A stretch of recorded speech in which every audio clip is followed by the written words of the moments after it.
closed captioning for Friday Night Rivals is sponsored by Baptist Healthcare.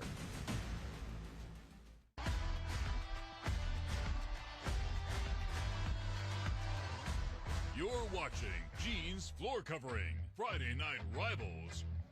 Good evening, everyone, and welcome to Friday Night Rivals, week number 5. Tonight, live from Niceville High School, where the Choctaw High Indians have made the short drive over. I'm Christian Garman alongside Jeff Price. And Jeff, I have to say that this particular game I had circled since I got the schedule a few weeks before the season.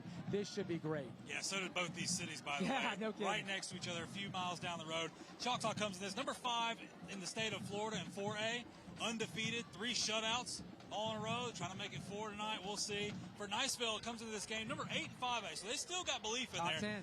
2-2, lost to Crestview last week. Big bummer for them. Obviously, that was a major shot to them.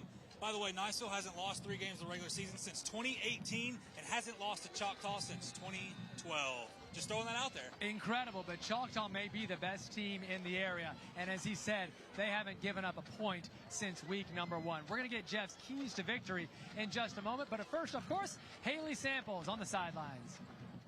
Hey guys, we have a highly anticipated matchup between the Niceville Eagles and the Choctaw Big Green Indians tonight. Fans started lining up outside of Eagle Stadium well before the gates opened. In fact, both teams here tonight have already been crowned champions of a Friday Night Rivals game, so we'll have to see who walks away with the trophy tonight. But as always, I'll be down here on the sidelines bringing you guys updates throughout the game. Back to you.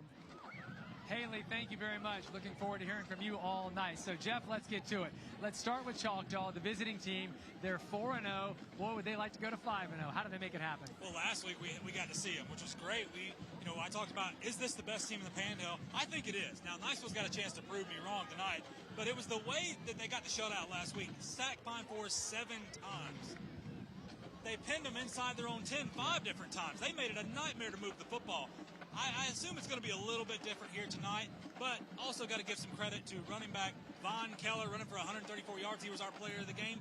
Look, they find a way to sustain drives. If they do, I think they break the losing streak and continue the undefeated streak tonight. Wouldn't that be interesting? Yeah, if they can beat Niceville the first time since 2012. Niceville would love that streak to continue. How do they get the win? Well, first they got to stop the run. Last week against Crestview, the big problem, there was some boneheaded turnovers, some things that went Crestview's way. You can spin it however you want to, but they gave up over 300 yards rushing on the ground. That cannot happen to anybody that they play this year. But credit them, though. They've got some offensive weapons. And sophomore quarterback Deegan McCoy, freshman running back Jacoby Gilliard, who was our player of the week against Pine Forest. Yep. And don't forget about senior wide receiver Robert Oliver. Look, these guys are going to have to take the lead here, and it's going to be tough against a very good Choctaw defense. What I'm most looking forward to is Gilliard out of the backfield against this Choctaw D. Yes. It's going to be real interesting, folks. And it all starts here in just a moment. Of course, it's Friday Night Rivals. Glad to have you with us. As we go to break, we're going to bring up the U.S. Coast Guard and the presentation of the colors.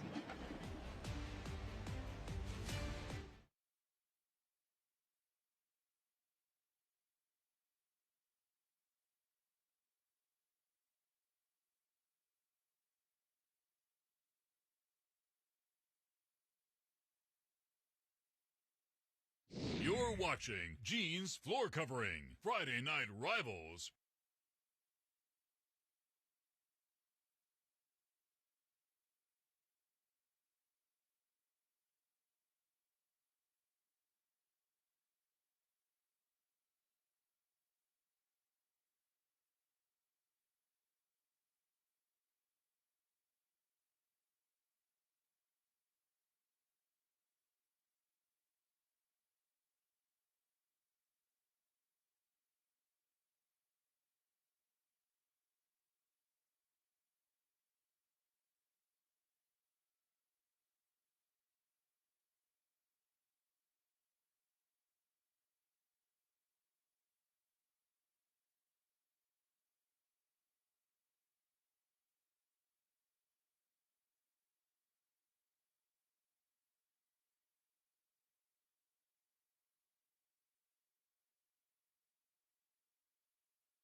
Well, good evening again, and welcome back. As we speak, the captains from both teams at midfield about to get the coin toss and see who's going to get their hands on the ball first.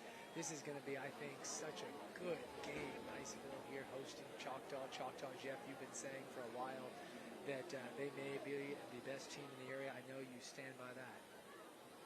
Yeah, and they'll face their toughest test, maybe. Yeah.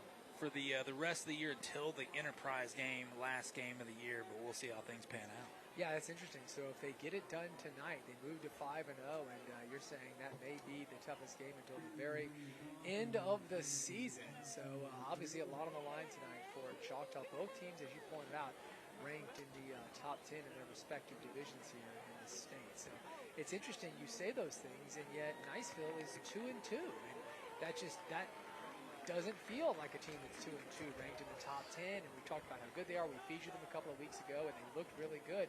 Losing last week to Crestview, Jeff, as you and I sat in the booth and you were updating the scores, all night we just kept thinking that's a shocker, and it'll probably turn, and then sure enough, Crestview, credit to them, held on. Yeah, and they had a 21-7 lead, and obviously some turnovers happened, and the ultimate thing, if you want to go look at the stats of it, is they gave up over 300, I think it was 304 yards rushing to a Crestview team. And listen, we had Crestview the opening week. We had them against Milton, and Milton pulled off the upset. I believe we had them against Pace, and Pace kind of drummed them.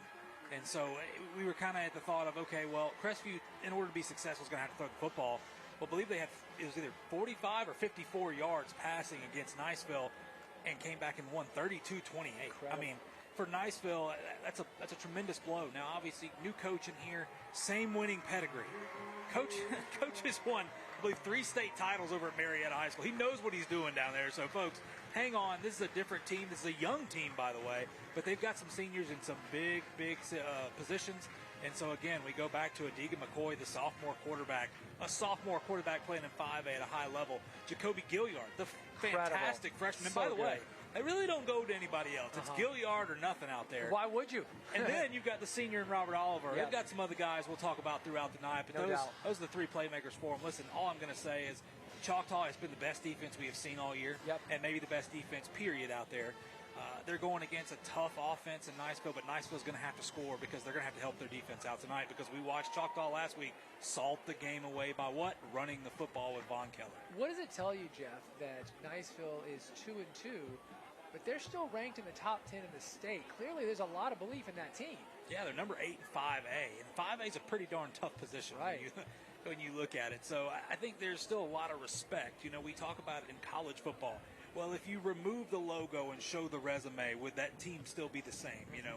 But you look at a Texas or you look at an Alabama and things like that, and you still got faith in them because of what the pedigree has been, what the roster's been. So I think that's kind of where it is for Niceville. This is still a really good team. You know, they're still figuring some things out. I think offensively they're going to be just fine. Okay. Their offense is clicking, but I think it's the defense that's got to figure things. You cannot give up 300 yards to anybody. Yeah, especially when you're only giving 45 through the air. It's like just on the ground all night long. So we'll see if Choctaw can keep that going, and they're going to get a chance right away. As you can see, they are set up to receive as the Niceville Eagles are going to boot this thing in the air, and that's Cameron Pearson, the senior kicker, who's going to get us underway. The kickoff brought to you by Reef Runner Remodeling and Repair, and this should be a good one, folks.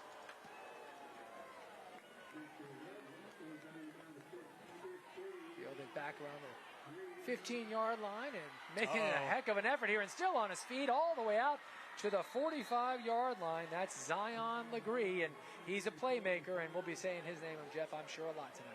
Yeah, Zion, the Pine Forest transfer, got a little revenge last week, looking to get some big-time revenge, entering himself in this rivalry as well. We'll get to see that offense on Choctaw. Listen, quarterback Taman Zabatekis had a couple picks last week. He only had one coming to the game. Now, you got to credit Pine Forest and that secondary, probably the best secondary in the area. They're just really, really good. But Von Keller kind of stole the show in the second half, rushing for over 134 yards. I mean, really, again, salted the game away, sustained long drives. Like I said it in the open, I'll say it again. If they can do that here and possess the ball and just milk that clock, it's going to be tough for Niceville. Zabatakis set to get us started, and Von Miller is there, but we've got obviously some movement here, and what we saw was number 52, Jamarquez Powell. And And sure enough, that's an immediate encroachment. Jeff, your very favorite penalty happens on the first play from scrimmage. Let's get it out of the way. Yeah, we move on. So that's a free 5 yards, and that will put the ball exactly at midfield. So Choctaw only has to deal with half the field as they get things rolling tonight. And Zavatakis, the senior quarterback, and Von Keller, of course, the terrific junior running back, who, as you said, Jeff, exploded last week. Ended up being our player of the game. Is so good. The two of them in the backfield here. And he will get the ball right away. Cuts left, and a nice little second effort there. Ends up picking 4, maybe 5. It's going to be close if he actually picks up the first down from Niceville State College right away. Looks like he got 4. You see the Choctaw offense again, that 4 or 5 yards, what they're going to do all night. Ashton LaBerge, Pena, Christ, Johnson, and Bravo up front. DJ Spence, Ryan Burks, Von Keller at the running back position. On the other side, you got Zion Legree, Brody Brechtel, and Taman Savatakis at the quarterback position. Listen, the starting lineup sponsored by Florida Insurance Agency, and these guys, they're not a big play offense. They possess the football, and they're going to continue to move the sticks. That's the way they play. Legree now in the backfield as well with Keller, and we've got whistles. They were going to try and get it out to Legree and see what he could do, but flags are down, so we've had a couple of plays, and we've had a couple of flags here. A little bit of a sloppy start. Let's see what this one is. They're going to put them right back where they were. So the encroachment gives them the free 5 yards, but then the false start moves it right back. So instead of 2nd and 1, it's going to be about 2nd and 6 back at the 49-yard line. Just starting. Got a big crowd. We knew we would. This is a rivalry game, and the two schools are pretty close together. It's going to be fun all night to have Haley Samples giving us some reports from the sidelines, kind of giving us the behind-the-scenes down there, see what's happening with these fans in the stadium. 2nd down and 6 now. Zavatakis now alone with Keller, and he's going to throw over the middle. There's Legree wide open. Legree, where's he going? Yeah, he probably could have just kept running. Turns out he made a heck of a play. Ends up picking about 5 more yards. And it's a Pensacola State College 1st and 10. Yeah, see that they want to play action, quick pop over the middle, and you see this Niceville defense again. Didn't give up much in the air because they didn't have to the way that Crestview was running the football, but Donahoe, Tercero, Renz, Geiger, Campbell, Bacchino, Sartori, Ely, Ingerman, Quick Bagho, and Dramarcus. They call him Memphis Mays. Memphis Mays, that's right. We were told before the game, call him Memphis. We said, don't call him Tramarcus. No. All right, 1st and 10 down at the 39-yard line after the big play there from Legree. And this time they're going to keep it on the ground to Keller, who will try to get outside. But a terrific play in the backfield there. That's Clay Nelson. Well, I remember Clay Nelson against in the Pine Forest game. I believe he had quite a few tackles. Yeah, and tackle for loss right here is huge. You've got to put Choctaw behind the sticks. You can't allow them to get 2-3 yards, play with their style of offense. They need to force them into obvious passing downs. So Nelson with the big play there, and Keller goes down, losing about 3 yards. That'll make it 2nd down and 13. Need to get down to about the 28-yard line if they want to move these sticks again. Very early going here. Glad to have you on Friday Night Rivals, week number 5.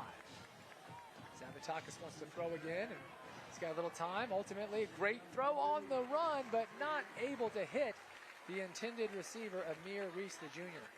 Boy, I tell you what, it could have been a pass interference penalty. They're letting them play a little bit tonight. Probably not a bad idea. Two very physical teams, but a great block by Von Keller up there, allowing Zavatakis to step in the pocket and make a decent throw. Yeah, Zavatakis, because of that block, able to buy a little extra time, but could not connect with Reese, and that's going to make it 3rd and long. 3rd and 13 here for Choctaw, and you can imagine that Legree may be a target if they put this one in the air, but obviously with Keller back there, he's so good on the ground. Meanwhile, big moment for Niceville, and you can hear the crowd getting behind this defense. They'd love a stop. As a packed house tonight. Okay, Zavatakis, a little play action, rolls out. Oh, a high throw, but a great catch. The ball comes out, goes out of bounds. The catch is made by Ryan Burks, and are they calling it incomplete? I think they're calling it incomplete. Yeah, they're going to call it incomplete. Yeah, so that's going to make it 4th and long. Burks was there and had it hauled in, but could not hold on. You be the judge at home right here. Does he possess the football? Let's see.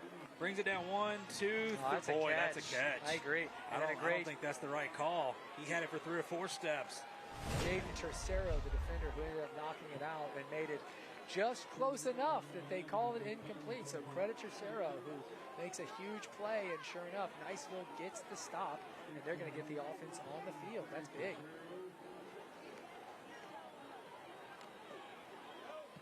Punt is high. That's for Not sure. Not real far, though. Oh, yeah, beautifully done. Does it go out of bounds, or does it trickle into the end zone? It does. So that's going to be a touchback. That is.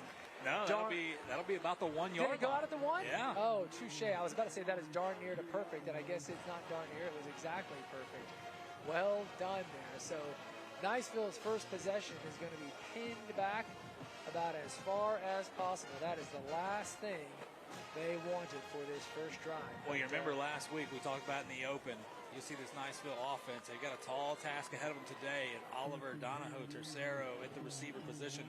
Deegan McCoy, the young sophomore. Jacoby Gilliard, the talented freshman. Can't wait to see him. Max Roach, Memphis Mays, Carter Quigbeho, Dalton Paris, Palmer Collins, and Jay Schmidt, the big boys up front. Okay, so that's your Niceville offense. That's what they look like on paper. Here's what they look like on the field. 1st and 10, but as deep as possible back at the 1. And no surprise, it's Gilliard, who has a nice play from scrimmage and buys his team just a touch of breathing room. Able to pick up, it looks like about 7, so it'll be 2nd down and 3 as we look at the Choctaw D with Bush, Murray, Williams, Alloway, Jabari Weeks, another Alloway, of course, Long, Reese, Figueroa, Reese, and Raisin. Brought to us by Florida Insurance Agency, bringing us those starting lineups every week, and we are most appreciative. This time going to throw, and it's complete. But a great defensive play. Might get a late hit here. Careful now. No, that's a great defensive play from Jordan Figueroa. Just called his name out. He comes up big there.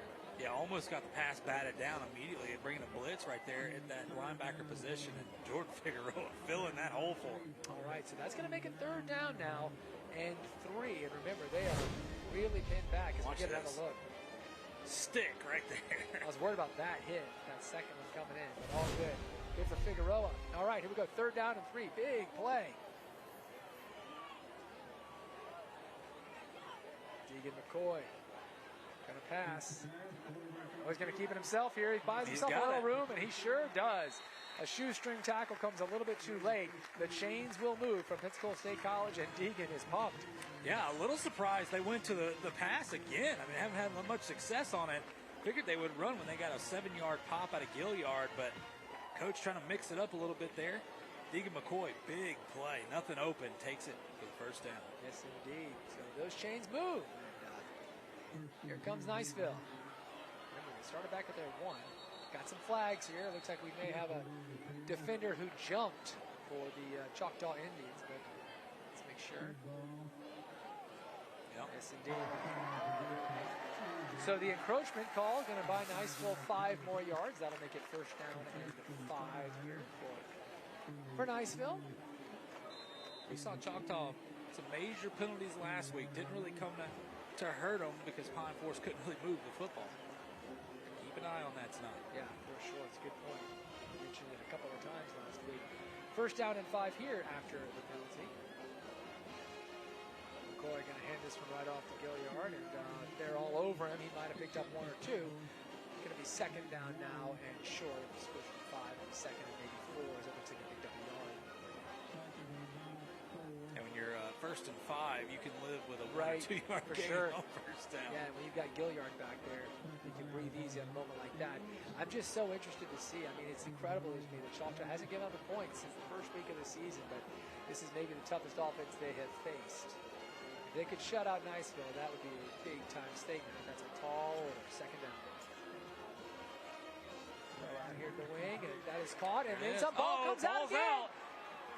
And it looks as though he recovered his own. That's Donahoe, who made the catch, lost it, but quickly got back on top of it. So we've seen the ball come out a couple of times, Jeff. Yeah, the Eagles, they line up in the trips at the top, and a lot of times when they do that, they're going to throw a quick screen, get their blockers out in front, and great job by them. But man, oh man, I believe that was number 1, Alante Reese, the senior DB, coming up, knocking the football loose. So a couple big plays on defense for both sides so far. For sure, big play from Reese there. As a result, maybe picked up a yard. That'll make it 3rd down and a couple. It's nice when we love to keep things going as we're approaching the halfway point here of quarter number 1. 6:22 to go. 3rd down and 2. Got an extra blocker right there in the backfield. Okay. Got some whistles here. Yeah, coach is going to call a timeout. And no doubt will end up serving as our water break as they want to chat about things. So with 6:14 to go, we don't have a score yet. It's 3rd and 2 for Niceville when we come back. You're watching Gene's Floor Covering, Friday Night Rivals.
All right, we're back here. 3rd down and 2 as Niceville's ready to go. Got the offense on the field. They talked it over. We're going to go empty. 3rd, yeah. Nobody back there. No Gilliard.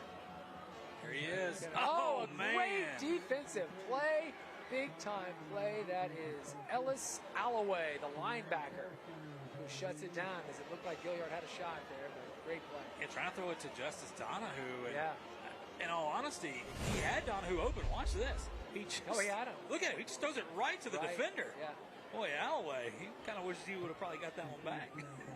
Yeah, they could have taken that for 6. Got to put a little air on that young man. Yeah, no doubt. All right, so there you go. They get the stop, does Choctaw, and now this should work out real well in terms of field position for them as they're situated back around the 45-yard line on their own side. It's a low snap. Great play there.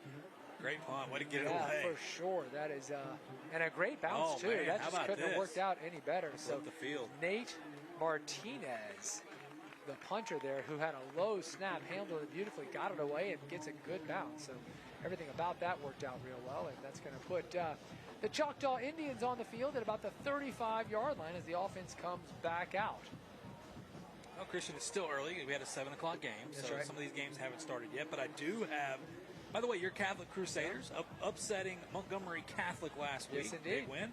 And they're up 35-0 on the road at Providence in Jacksonville. 35, so they're an hour ahead. So second quarter. Second quarter. Wow. The offense is rolling tonight. Wow. Also, what a road game all the way to Jacksonville. Man.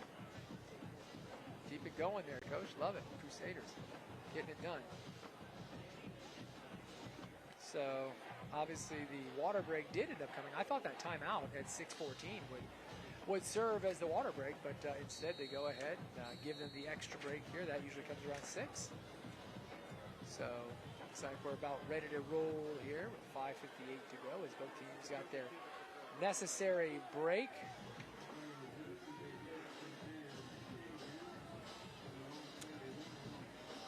So why don't we cruise down to Haley Samples now on the sidelines. Haley? Hey guys, as you can see, the energy is up tonight in Eagle Stadium, and the players are the only ones who showed up tonight, hyped for tonight's game. As you can see, might look like a whole bunch of floating heads, but it's camo night in the student section, and they're out here keeping the energy alive, cheering on the team, and I'll be down here bringing you guys more updates throughout the game, guys. Thanks, Haley. That's great. Looking forward to that. Hearing from here all night. So back here on the field, this is another look at the play as take that up the middle. Keller 4-yard gain. Picks up about 4, and you said it. That's the plan for the night. So he does get 4. It's 2nd down and 6 at the 35-yard line.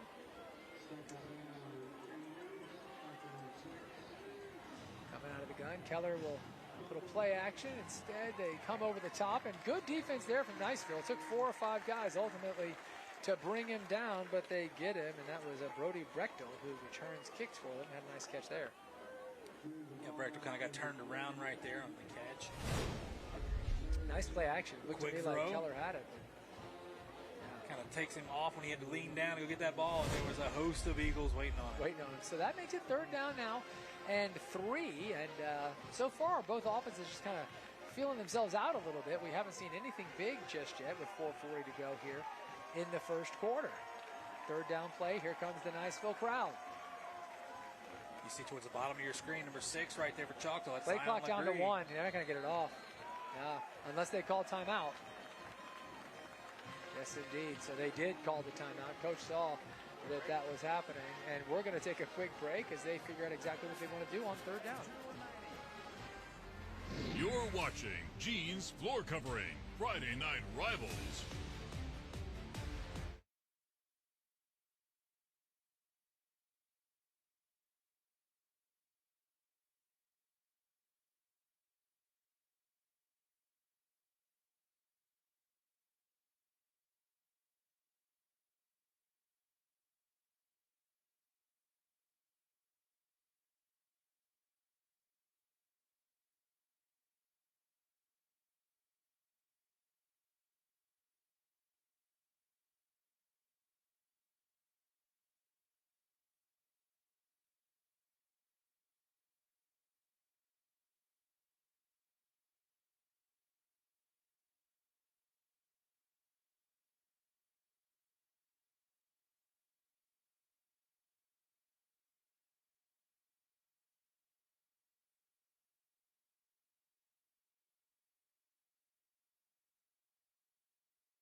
We're back. The band sounds great, and they're trying to pep this crowd as the Niceville D has a big opportunity right now. Third down and 3 for the Choctaw offense at the 37-yard line on their own side of the field.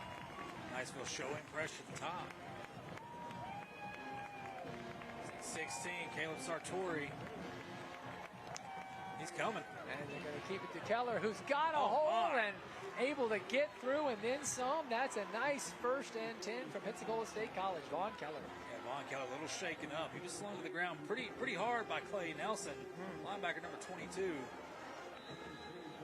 Rattled his head a little bit right there. We hate to see that. Sure do. So yeah, you know he's tough as nails. He wants to. Ooh, man, he's yikes.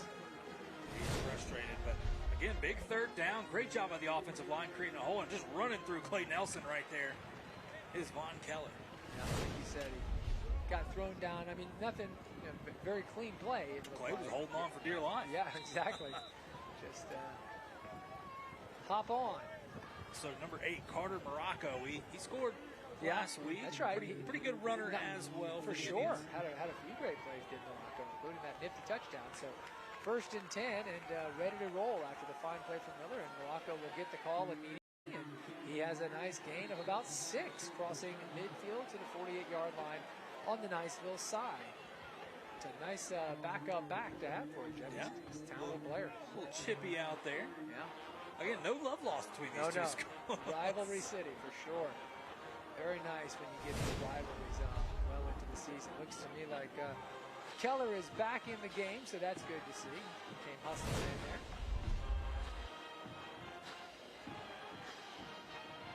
Still got Morocco in the backfield. Yeah, my apologies. I was looking at Zavatakis. My apologies. Not Keller. 2nd down and 3. This time Zavatakis is going to throw right over the middle, and oh, what a pass.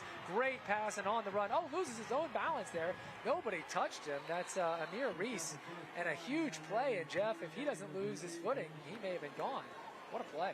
Yeah, Amir Reese. Look, this quick pop play they got right here. Little play action. Boom, right. I mean, he gets it out of his hands quick. Perfect pass. We didn't really see much of this with Zavatakis last week. He didn't really need it. But, man, oh, man, that quick play action is working tonight. Yeah, that was well done. It's a 20-yard gain. Biggest play of the night easily as we're now under 3 minutes to go here in the first quarter. And that's it. That was a big one. Beautiful pass. Great catch. Another throw. And another catch. Yeah, of course. Who is now all the way down inside the Synovus red zone is Legree. Terrific player there. And I was surprised last week, as talented as he is, Jeff, that he didn't get his hands on the ball a little bit more, but we're seeing a little difference this week. Well, again, that secondary for Pine Forest was locking him down. They weren't going to allow him to go take over that game, but Niceville's also doubled him with a safety over the top behind the corner. But hey, when you throw that quick screen game, there is no chance for that safety to come down in time. So now down to the 17-yard line. It is 1st and 10, as we said, inside the Synovus red zone. And that's a Pensacola State College 1st and 10. Going to keep it himself this time. That's a design run all the way for Zabatakis, who picks up a couple more. You see the corner play in press man coverage. They bring the safety over the top of Legree. They were going to take away that quick pass play, maybe able to get their hands on him real early. But Zabatakis, don't forget, this young man can run the football as well. Smart player, tough to bring down. Yeah, no doubt. And that was obviously designed for him.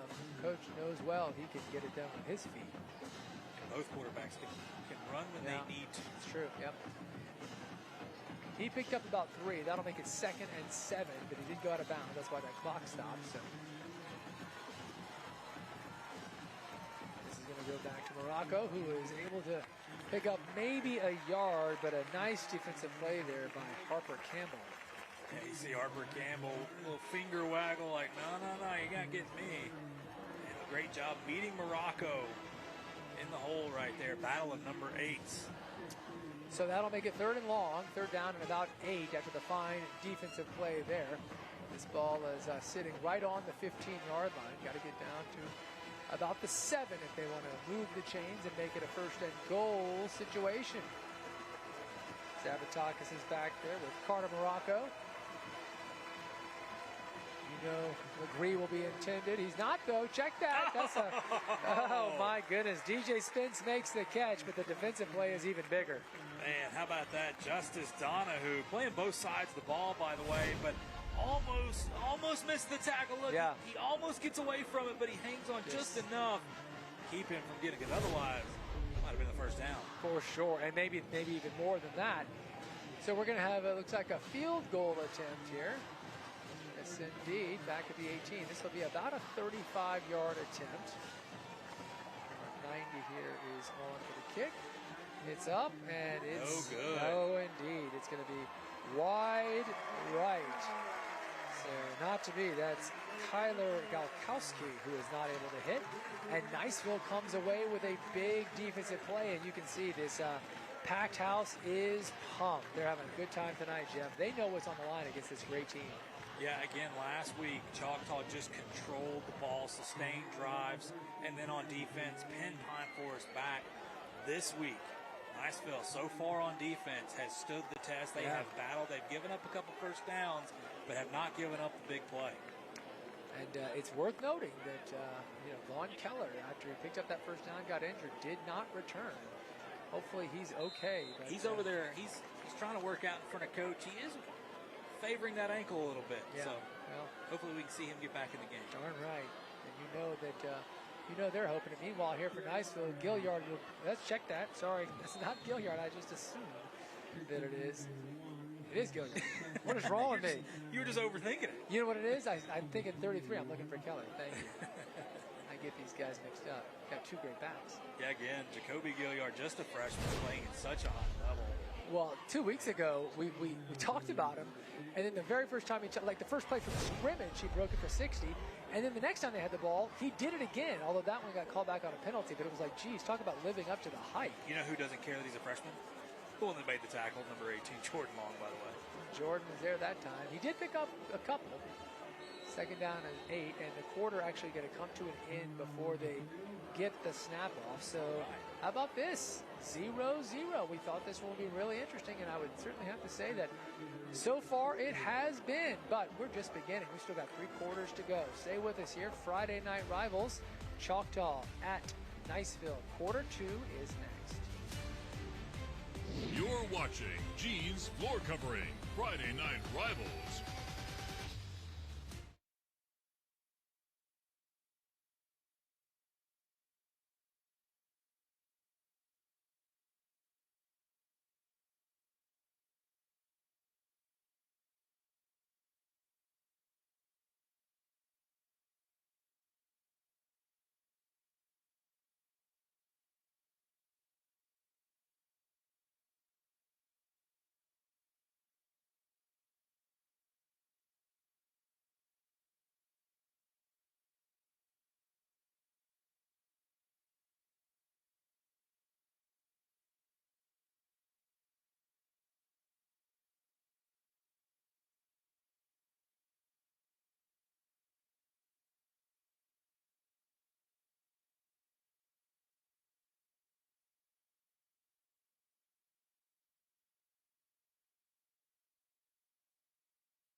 Well, we're live. We're back. Wait, there we are. You can see the far left there. Those are our arms here, right under the word home coming out of the press box. My notes right there. That's from where the magic comes. You know, Jeff says all these incredible things. He's got it all written. He writes it all down before the game and just hopes it happens. Second That's down. actually very true. There's so many things that don't happen. Second down and 8 here coming across, and that's a nice play. But that's a great job. Again, that Choctaw defense swarms. Robert Oliver said his name. Jeff, you know he's going to be a big asset tonight.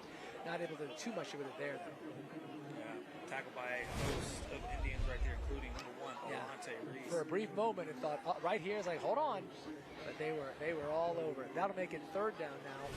And about 6. Got to get right to the 30-yard line to pick up a first down here.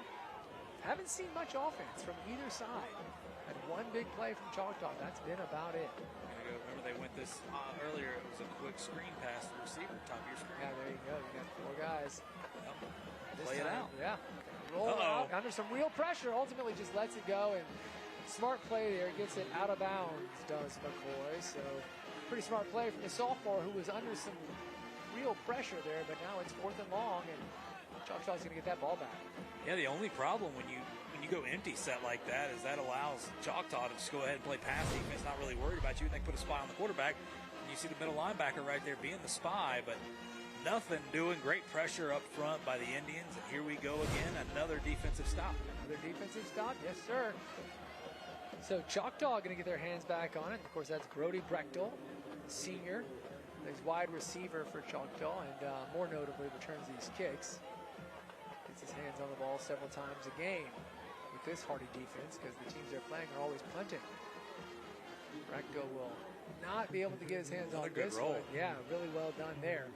As it trickles down to about the 33-yard line, and that worked out well. So good job by Choctaw. Niceville going to be pinned back just a skosh, but they'll take it a lot better than when they were back on the 1-yard line, which is how their first drive began. Fun night here. Friday Night Rivals, a rivalry. This is our second, and I guess no more games in Okaloosa County. So it's been fun. Last week we were at Choctaw. Now this week, of course, featuring Choctaw at doing the tour. That's right. Yeah. And next week we're at Escambia, I believe. The Gators. Another bowl stadium. Yeah. Back-to-back bowls. Booker T. Washington. Yeah. Don't just call me Washington. No, call me Booker T. No. Right away, off the bat, and a huge hole, and then some. Morocco is having himself a night. Tough to come down as he crosses midfield and just keeps on going all the way down to the 43-yard line. Big-time play there. Trying to run straight over Jaden Tercero, number 3, the safety right there.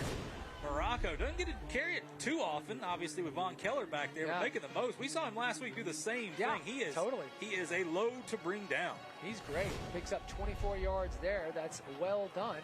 And, of course, that means it's a Hampton Imports 1st and 10 as they get down to the 43-yard line. Choctaw now on the move.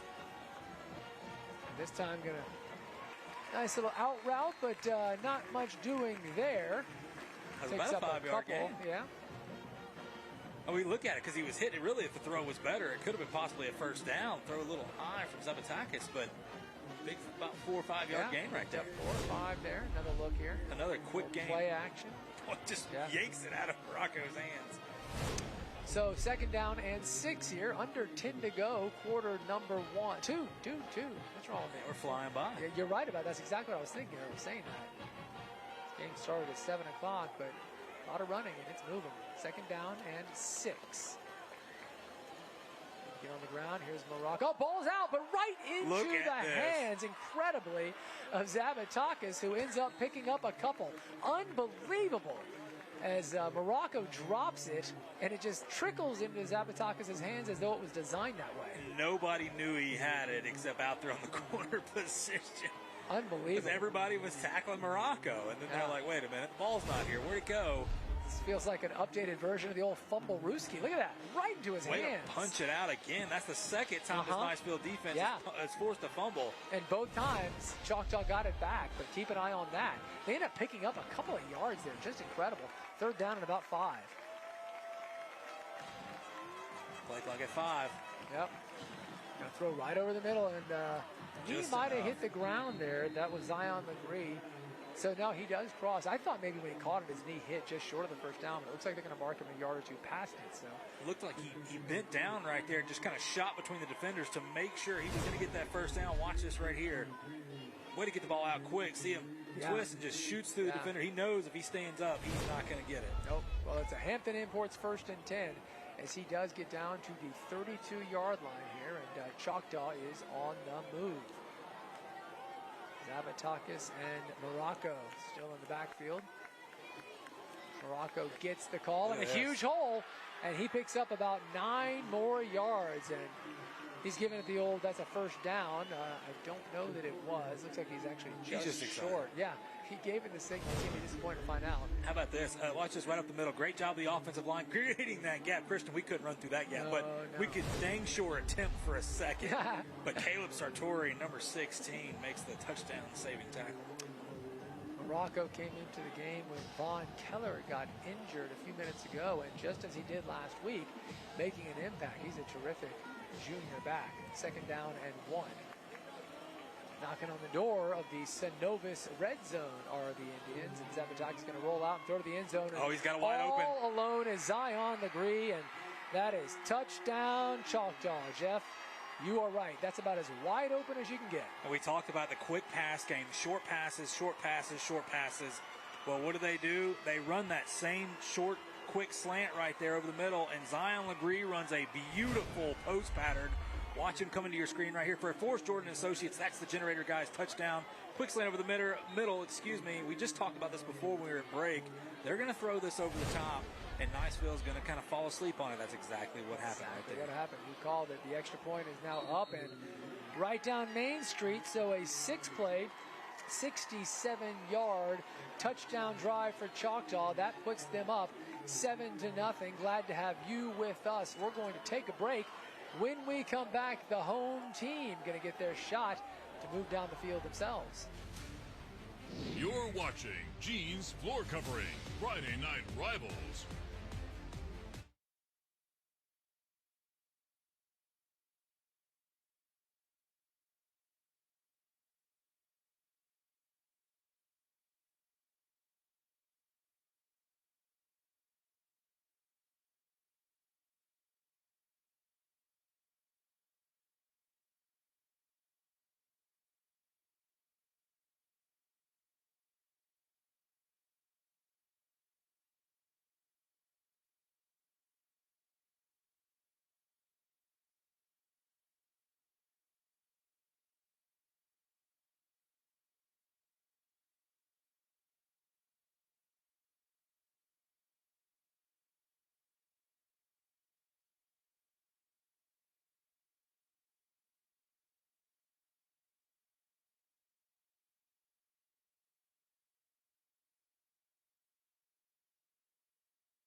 We are at Niceville, the home of the Eagles. In fact, we're live here at Eagle Stadium, and there you can see the Choctaw crowd. You may think, oh, they're having a bad night. No, they just spent the last 4 minutes celebrating, so they needed a break. Just had a big touchdown drive, 7-0 Choctaw. Now Niceville going to get out there and see what they can do. Niceville does have a very good offense. There's no doubt about that. They've got Robert Oliver, terrific receiver. Of course, we talk so much about Jacoby Gilliard, the freshman running back, who's truly awesome. So they can score, no doubt about it, with Deegan McCoy running QB as a sophomore. But it's a tall order. Choctaw's a great team, and Choctaw's D is outstanding. Yeah, Choctaw again coming to this game 4-0, trying to push to 5. Haven't given up a point since week 1. Still staying so far, got a long way to go. But for Niceville, an upset last week, losing to Crestview 32-28 in the game that they had well in hand. So again, for Niceville, seems like a must-win situation for them here. It does. To get back on track. Yeah. So the kickoff obviously goes out of bounds, and of course we know that's a penalty. It's interesting, Jeff. So you've got a team that's 2-2. But they are ranked 8th in the state. But look, there's a pretty legitimate shot that they fall to 2 and 3 tonight because they're playing such a great team in Choctaw. And it would just be interesting to have a team that comes into the game with top 10 ranking to go to 2 and 3. Those two things don't tend to add up. But it does show you what people think about Niceville, who lost that surprising game to Crestview last week after leading big, drew most of it. First and 10, though. They don't want to think about that. They want to think about how they can tie it up now with a nice drive here, as we've got 7.5 minutes to go in the first half. Going to start the drive with the 35-yard line after the penalty. Right away, going long over the top, and that's going to be a flag, no doubt. Easy pass. Oh man, no flag was thrown. That he was holding him. I mean, he was grabbing onto him. I mean, Jeff, you were literally saying an easy pass interference. Yeah, I mean, I thought that he was hanging on to him because he thought he got beat. Yeah, I think he for a touchdown. It was a smart play on the defender's part. And now even smarter because he got away with it. Incredible. Let's see what we missed here. Maybe we missed something. I'm not sure. Runs right by the corner. Yeah, he's draped all over the hole in his jersey. He's holding it, no call. No call. Right. So instead, they run this one right up the middle and picks up about 4. That'll make it 3rd down and 6. Man. Yeah, you're right, Jeff. I completely agree. I think that he was willing to take the penalty because he was burned. Yeah. And then I bet he's thinking, oh my, I can't believe they didn't call it. He turned around, he realized there was no flag, and then he did a celebration. He's like, oh, okay, I can get away with that. There you can see McCoy kept it there. Sideline warning on Niceville. Yes.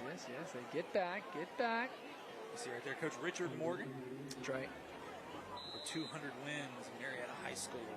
And 3 state titles. He knows how to win. Yeah, that's something. 3 titles. It's a bit of a young team, so again, they've got some weapons, but much different than the senior-laden teams we've seen in Niceville over the years. No doubt. I mean, Gilliard's a freshman, and McCoy's a sophomore. 3rd down now and 6, and here's McCoy, who has some time. Now starting to feel the heat. Man. A jump pass, and he was hit hard, and he's still laying down. Oh man, he was hit hard. Boy, I tell you what, I don't think he saw Ellis Alloway. Man. I mean, Alloway was coming off the side, and McCoy had his head looking downfield, and he kind of jumped through at the last second, and just got upended. Oh my goodness. Yeah, it was like another look here, as you can see. He's rolling out, goes with a jump pass. Watch, he doesn't see Alloway coming right there. Oh, God. Yeah. Yikes. Lands on his head. Holy cow. Prayers for that young man right there. Yeah, that's tough to see. So they're going to look after him for a moment. We'll head to break, and when we come back, hopefully he's okay, and we'll get back to it.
Well, as we were heading to break, you may have seen Deegan got up and was walking, and now there he is, and he's talking, and hopefully appears to be okay. Hopefully he's okay. And Jeff, as you pointed out during the break there, because it's now 4th down, they got to get rid of it. It's actually not a bad thing. Buys him a few more minutes to kind of see how he's doing and figure things out. A high snap way over his head. Again, a fine play, but he's in real trouble. Forget about it. Oh, my goodness, just thrown down. And how about this? It's going to be Choctaw ball inside the Synovus red zone as more trouble with a long snap leads to a huge play for Choctaw. I'm a little surprised that's not a 15-yard penalty. Pretty sure you can't suplex the guy like that. Maybe something's changed, but. Well, you know, Jeff, that's the 3rd thing we've seen tonight. Yeah. At the beginning, you said they're letting them play, and they are. You know, more evidence of that right there. Meanwhile, kind of a disaster for Niceville, who now the defense finds himself inside their own red zone as Choctaw's already up 7-0, and the offense coming out here with a chance to build on top of that. Well, again, Choctaw, this is what they did last week against Pine Forest, kind of doing a little bit more of the same, getting the ball in favorable territory. For sure. In the Synovus red zone. You see it right there, the ever-famous Synovus red zone. Our thanks to the team at Synovus, joining us every year on Friday Night Rivals. Zavatakis here, going to get it over to Legree, who's on the beautiful play here, all the way down to about the 11-yard line. Keeps pushing, gets it maybe to the 10. It's not quite enough for a first down, but a great play. Great job. Little wrinkle right there. Legree just trying to get the ball in his hands any way possible. Young man we talked about transferred from Pine Forest coming over here and follows Morocco. Blocking by Morocco. Legree cuts it up. Beautiful vision by the receiver. So you said a little wrinkle there, Jeff. I agree. Get you. I was just waiting for you to stop talking. I was like, please let me do my joke. Second down now and 2. And remember, they're way deep now. At the 9-yard line to get the first down. This time he's going to keep it himself. Is Zavatakis, who tries to get outside. He's still on his feet inside the 4-yard line. It'll be first and goal, Choctaw. Yeah, again, just play action. And how many times has Zavatakis pulled this to throw it over the middle? Instead, he just takes on the quarterback run. Beautifully done. Little quarterback sweep around there. Watch him right here. Little off tackle. Beautiful blocking.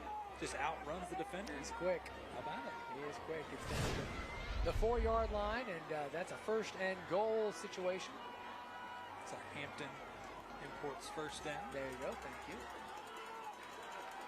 So Morocco in the backfield here with Zavatakis.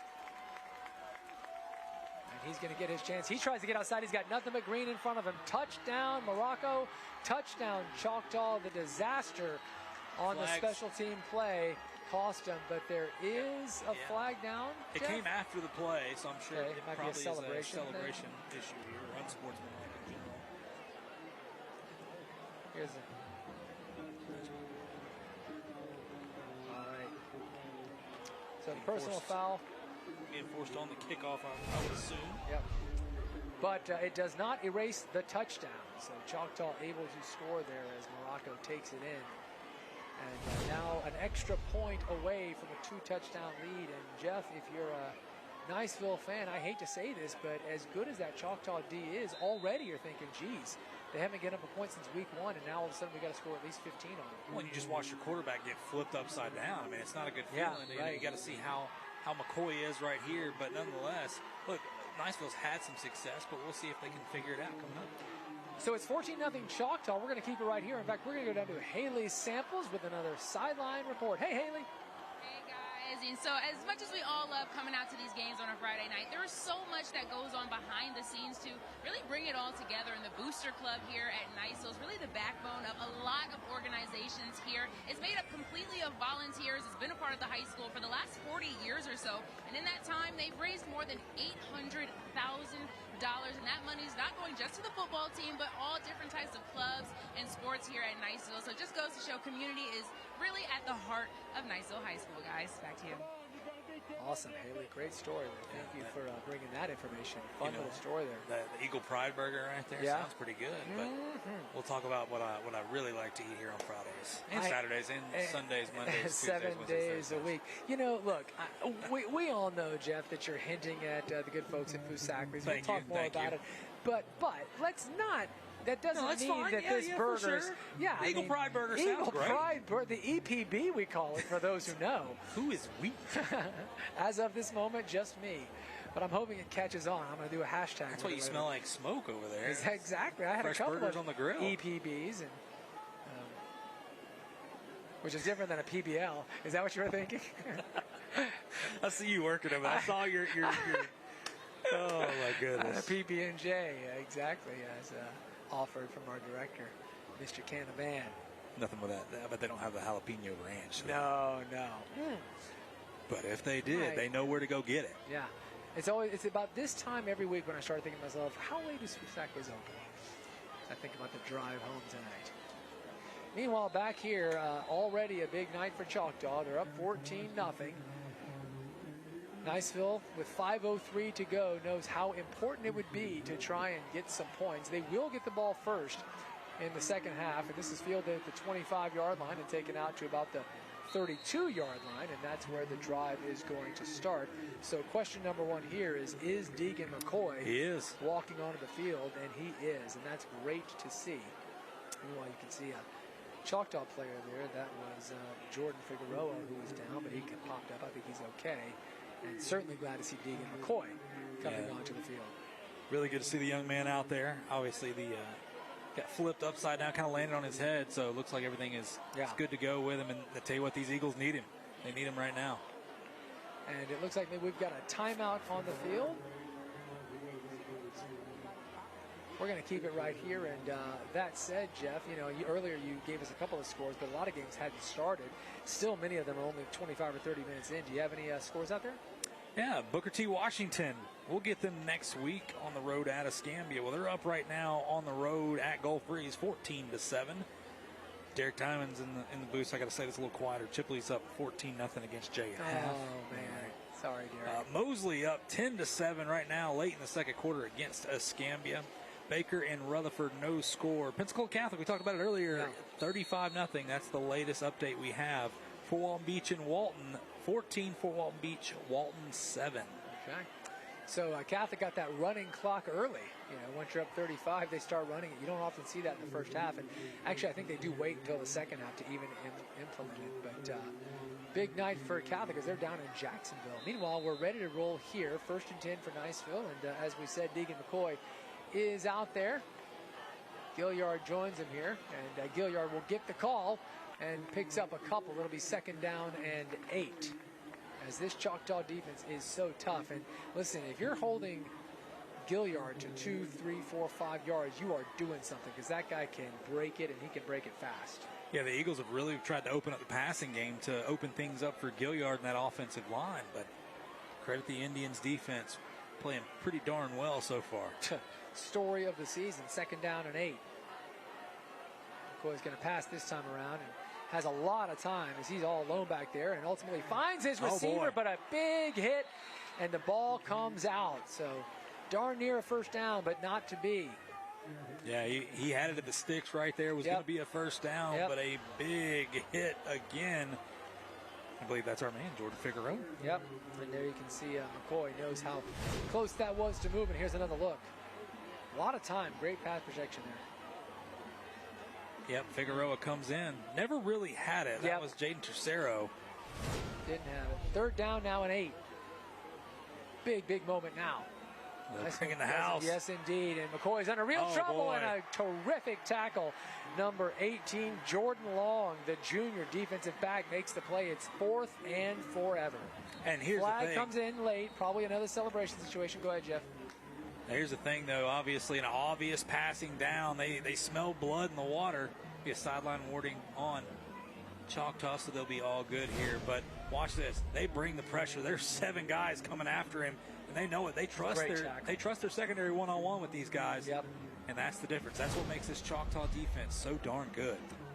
All right, so that'll make it 4th and 23, and obviously they're going to be getting rid of the ball. And once again, Choctaw going to get their hands on it here with 4:08 to go, and that's a real good place to be. If Choctaw does something with it this time around, the order becomes real tall. Then you start getting a really bad place as an Eagle. No doubt about it. First things first, just get the punt off. They've had their issues on special teams. This time around, clean snap, fair catch caught at the 40-yard line, but on the Niceville side. So Choctaw will have outstanding field position here to start this drive, which is nice with a short clock at 3:52. Well, for Choctaw, next week they'll be on the road again at Panama City Arnold. Then they will go to South Walton. They'll have Rickards at home out of Tallahassee, at Fort Walton Beach, and they'll finish the year at Enterprise. This, again, the way things are kind of shaping up, this could be their toughest game, if not Enterprise, the very end of the year. Now, obviously, there's a lot that can happen in between. I don't know, Coach Beasley would want to hear me say that, but a very favorable schedule coming up for them. And for Niceville, they got Gulf Breeze next week. Okay. So Choctaw ready to roll here. Morocco back there, and Zavatakis is taken down in the backfield, and just a fine play there by the Niceville D. That is number 35, Dominic Ely, who's there. Yeah, Ely hangs on right there, gets Yeah. a shoestring tackle, and that's huge. Again, we talked about when Niceville had success on defense, they got Choctaw behind the sticks early and forced them into obvious passing downs. Loss of 2 there. Here's another look, and you can see Ely able to make the play. I mean, that is a textbook shoestring tackle right there. 2nd down now, and 11, maybe 12. Need to get down to right at the 30. This is where they went play action pop over the middle. Legree in the slot. That's right, to great effect earlier. This time, though, nothing doing. Morocco, and once again, the Niceville D is up to the challenge. That time it's Clay Nelson. Who else? Yeah, Clay Nelson. That's his, I believe, 2nd or 3rd tackle for loss tonight. So 3rd down and 15 now, and I tell you, so far so good if you're Niceville. The last thing they wanted to do is give up any more points. And they may just get another chance to even get themselves out on the field with the offense here. 2:43 to go in the first half. Choctaw still has a couple of timeouts, same with Niceville. 3rd and 15. And here comes the crowd. This is a smart crowd, boy. They know big moments when they see them.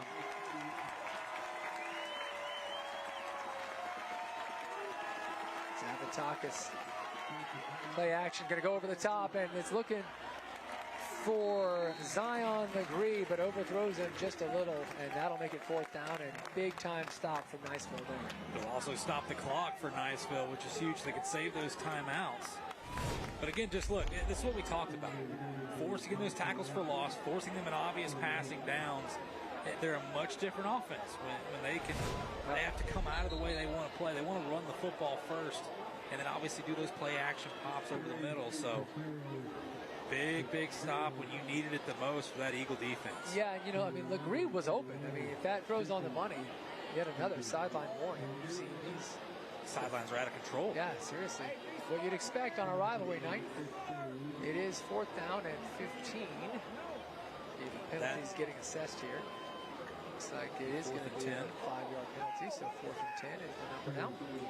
As you said, huge that the incomplete pass there stops the clock. That's a big deal for Niceville. I mean, if they found a way to somehow get points in the last couple of minutes here, they do get the ball first, have an opportunity to try and get back in it. But again, here I am saying get some points. That's the last thing Choctaw does is give up points. They just don't.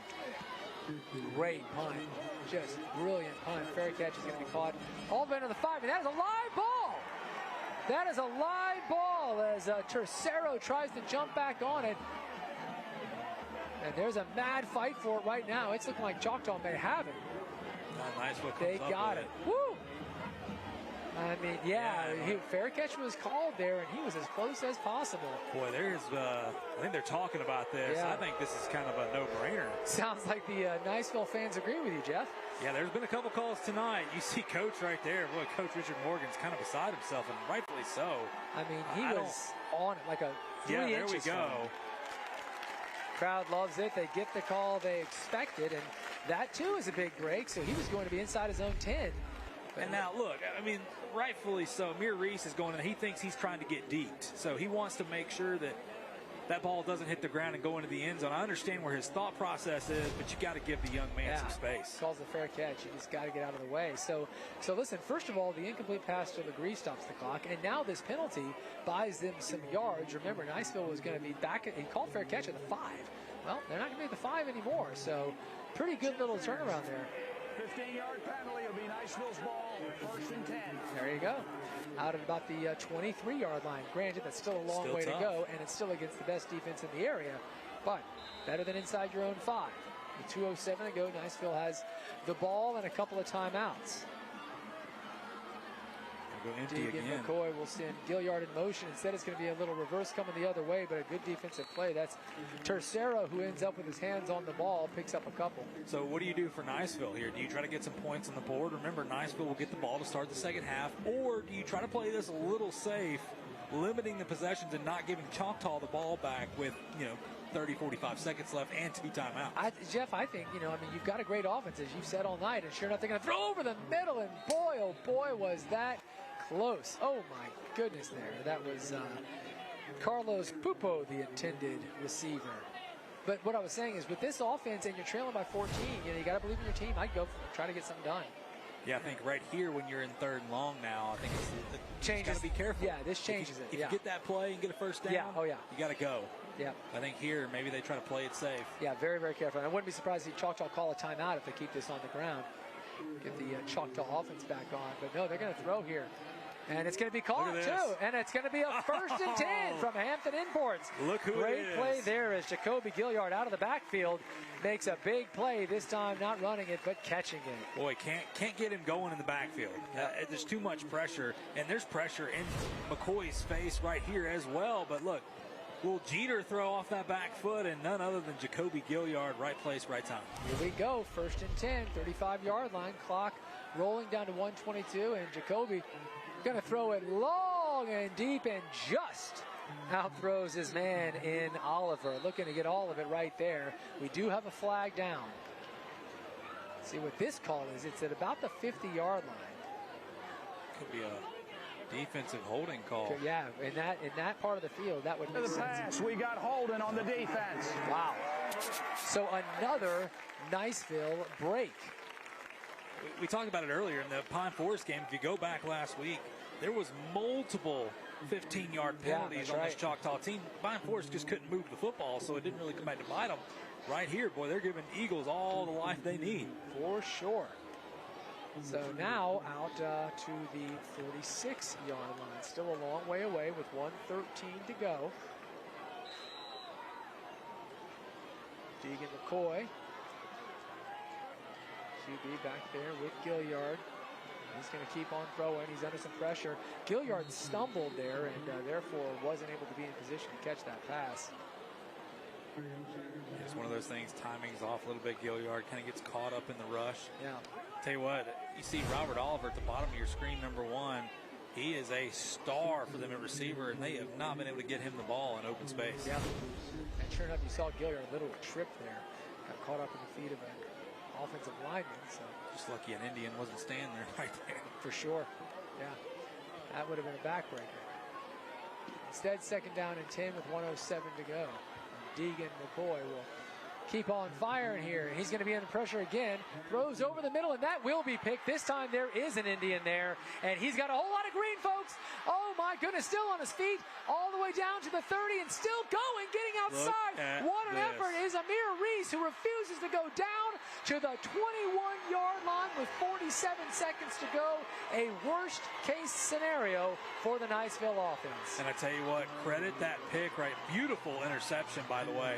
But credit that interception by the pass rush once again. We'll get that replay for you. You'll see. Hate to see Reese down. Yeah, Reese down right there. But heck of a huge play. He is hurt. A couple of flags, by the way, have come in since all of this happened. So I'm not sure exactly what happened. Maybe a late hit. Sportsmanlike, they'll be against Niceville. Yes, indeed.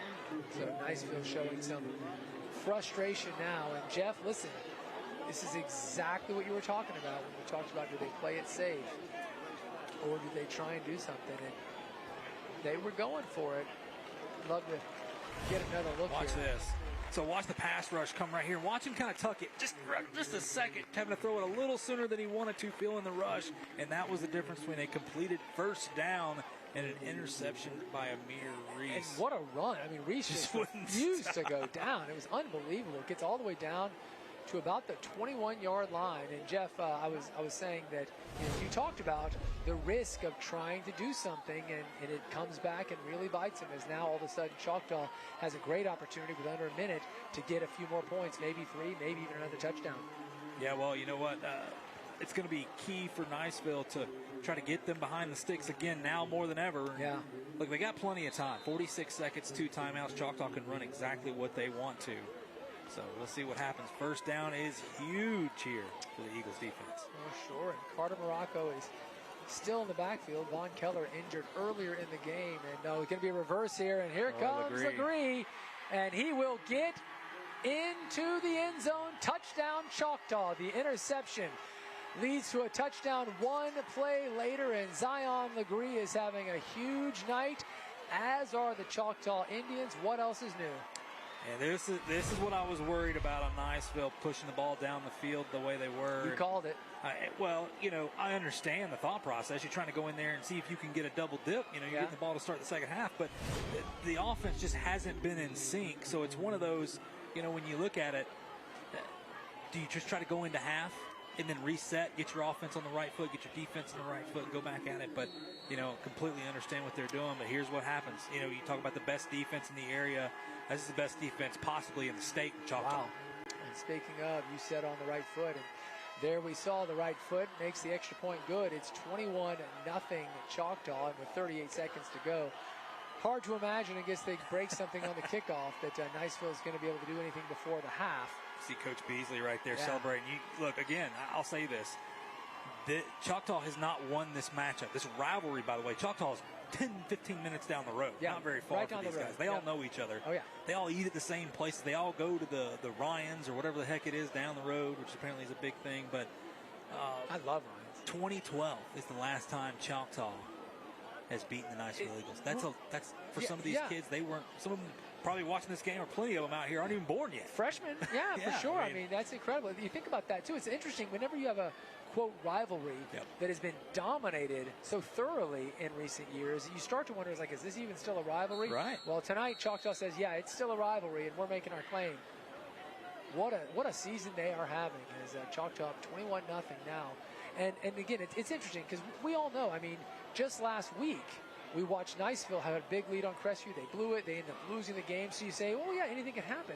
But the caveat is Choctaw just doesn't give up points. Yeah. That defense is so good. You start thinking, can Niceville come back 21 against this D? And, that's a dark place because, again, Niceville hasn't lost 3 games in the regular season since 2018. Yeah. Now, these people, you say, you call it what it is. Niceville's been spoiled at winning. It's a winning pedigree. Yeah. They've had great players come. Many go play on Sundays, Saturdays, everything else. Coach Richard Morgan comes in. This is a younger team. I'm not making excuses for them, but this is a much different team. Choctaw has built to get to this point right here with Coach Beasley. They have built to get these guys here. They got a couple guys transfer in. And for the Eagles, it's just different territories. So they're trying to figure out kind of where they stand. Tyler Galkowski with the kickoff, and good coverage there from that Choctaw D, and that's Ellis Alloway. Boy, we can't ever go more than 2 or 3 plays without saying Ellis or Mario Alloway's names. They are all over it out there, and with half a minute to go here, the Niceville offense going to come back out onto the field. And Jeff, you got to think this time around they probably are going to play it very safe. Yeah, and again, 21-0. Niceville's not out of this game. It feels that way because the way the game has gone, how good the Indians are playing on defense.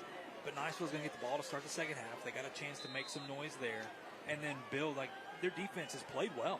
Yeah. They just can't get much help on the offensive side. Well, and 2 touchdowns from Choctaw, they started inside the red zone. Right. They've had incredible field position. Going to have a flag here. Or no, check that. Looks like a timeout.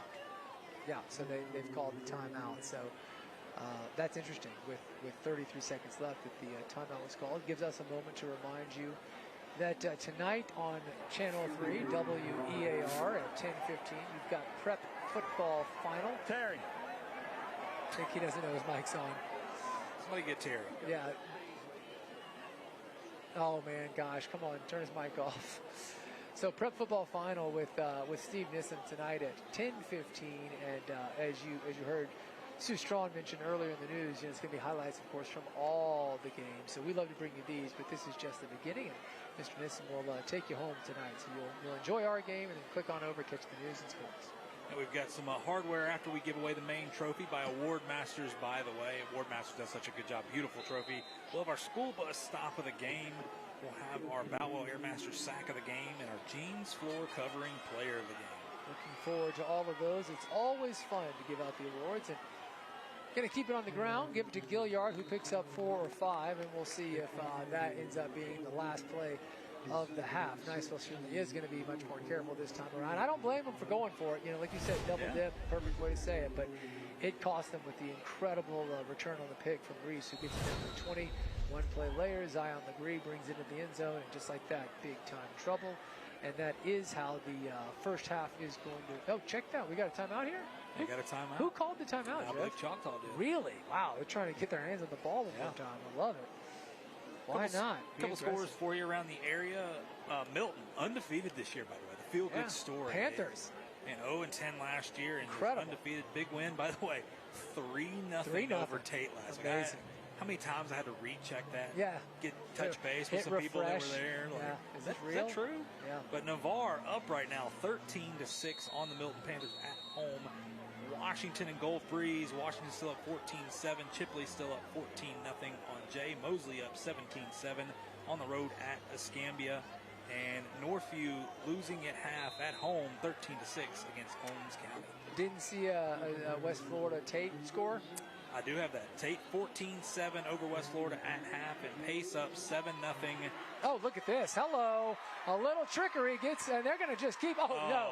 Flips it to the wrong guy. And oh, by the way, Choctaw now going to have the ball, and with 3 seconds left, they're going to try something as Niceville draws up some trickery there. There's a flag. It was working too, Jeff. Check this out. A little hook and ladder right here. Yeah, that's Thomas Radliff, by the way. And then a second effort is like, no, that didn't work. That went right into the hands of Isaiah Collins. Or check that, sorry. Yes, indeed, Jalen Brazen. White. Unsportsmanlike on Choctaw. Yeah, we're seeing a lot of that. We saw it last week too. No love lost again. No. These two schools. No.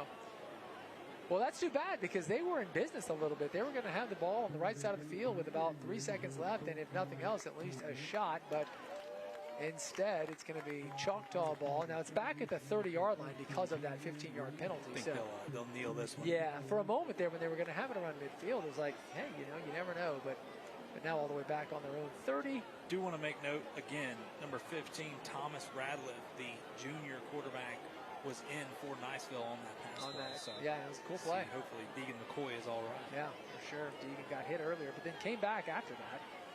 All right, so here's one more look at this last play. And sure enough, that's how the first half will come to an end with Choctaw up 21-0.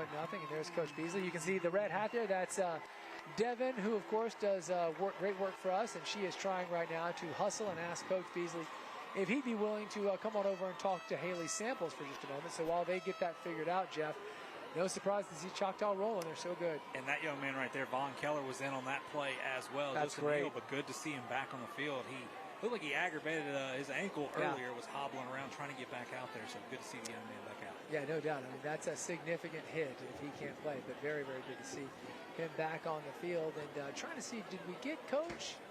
I don't think it's going to work out, sadly. So that's too bad. Would have loved to hear what he had to say about the first half. There's Coach Beasley walking the other way. So I don't think we're going to get that interview we're hoping for, but we still have a whole halftime show to get to, which we will do just as soon as we come back. Glad to have you with us here. You're watching Gene's Floor Covering Friday Night Rivals.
Good evening, everyone, and welcome back to Pete Moore's Chevrolet Halftime Report. Glad to have you with us, and certainly glad to have the principal at Niceville High School with us as well. In fact, let's go hear from him with Haley Sanders. Yeah, hey guys, I'm here with Principal Charlie Morello. Thank you so much for joining me tonight. How are you feeling as a big rivalry game tonight? It is. We love hosting you guys and having you out here. It just adds to the excitement of the atmosphere. You know, we're really proud of the Friday night experience at Niceville High School, the student section, the bands, and everything's just, fever pitch. But, playing a great team tonight, man. They're really good. So hopefully we can get back into the second half. And going back to the student section, I've got to say, we've been down here by the student section all night, and they have just been screaming, amped up. Probably one of the most energetic student sections I've seen all season. Are they always this hyped up? Well, first, yes, thank you for the compliment. And, yes, they are relentless. Big credit goes to, our leadership classes who kind of steer the pep rally and the student section, just the general school spirit. And that's really been amped up the last couple of years. So we're proud of these guys. Sink or swim, win or lose. They're Eagles. They support us. Yeah, I know it's a Friday night, but I hope they have that same excitement when it comes to the books. I mean, how have things been going on the classroom side of things this year? Classrooms are going good. I don't know if they're that excited to sit in an AP lit class, but we've actually had some really good test scores coming off last year. We were an A-plus school again for the 20th year in a row. So our AP pass rate was actually 83% this year, which was way above state and global averages. So we just continue to do good things, and we're really proud of the folks that work here, and go Eagles. All right, go Eagles. Thank you so much, Principal Morello. Guys, back to you. All right, Haley, thank you very much. And, yeah, you heard Principal Morello talk about the Friday night experience, and he's right. It is awesome. It's a great atmosphere, and that's the reason we love to come here every single year. Also, want to shout out our scholar athletes, and, of course, this is always brought to us by Reef Runner Remodeling and Repair. We've had Choctaw back-to-back weeks, so a shout-out to our scholar athlete from Choctaw. I mentioned him last week. It's Ashton LaBerge. Has a 4.0. That is crisp.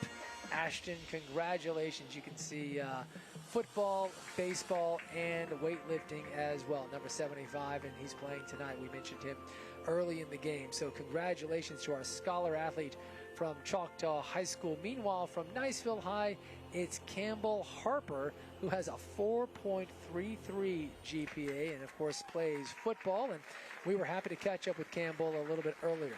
I'd love to thank my mom and my dad. They're the steadfast rock at home, and I would love to thank the Lord Jesus. I wouldn't be anywhere without him. I dedicate my life to him. I dedicate my game to him. And I'd like to thank my little sister for being the cheering from the sidelines and smiling all the time, and all the coaches that have got me to this point, and all my teachers as well, getting me through the school year and teaching me all these things so that I might go on and be successful in the future. Hi, I'm Gary Winkler with Reef Runner Remodeling and Repair.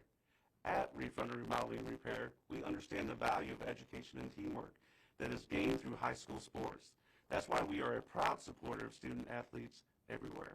I'd like to thank Reef Runner Remodeling and Repair for giving me the opportunity to compete for Scholar Athlete of the Year.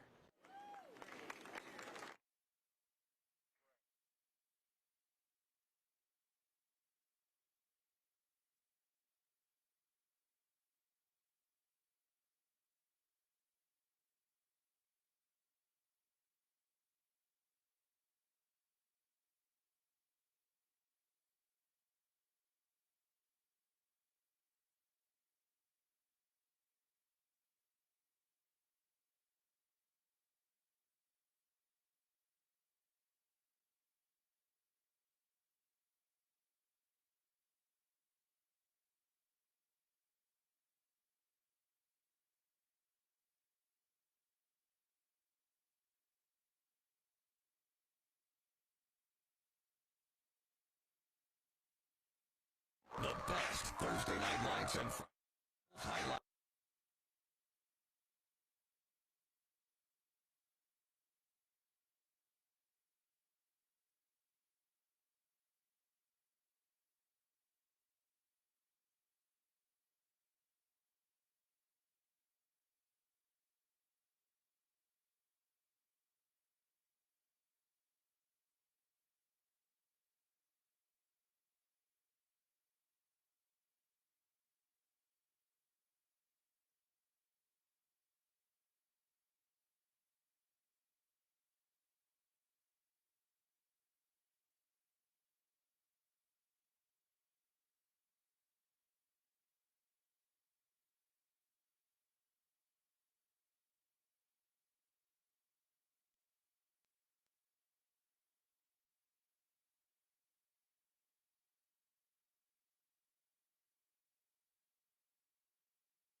best Thursday night live.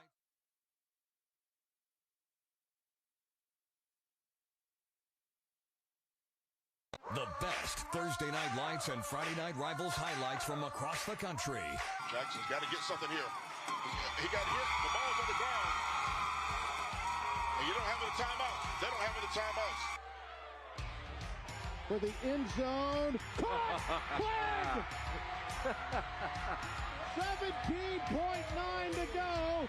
And mistakes. But once they clear those up, West Seneca East is going to be a very good football team this year. Extra point attempt and trying to get into the end zone for a 2-point attempt. Instead, after it was blocked, it was DJ Baker was the holder. Forcing them to pass the ball. Deep down the field to Harden. Caught! Wow! Oh my goodness, did he actually come down with that? Got over the checkeration. Strike up. The Silver Fox fights on. What a play call. This could be a penalty in the end zone, but that's an SCDC touchdown for the Silver Foxes. Take us to the end here. Connor Kolka needing to convert for 2. And it is loose. Was it a catch and a fumble? State College is on the football. Yes! State College scores on the 2-point conversion, and Lustig scooped it up.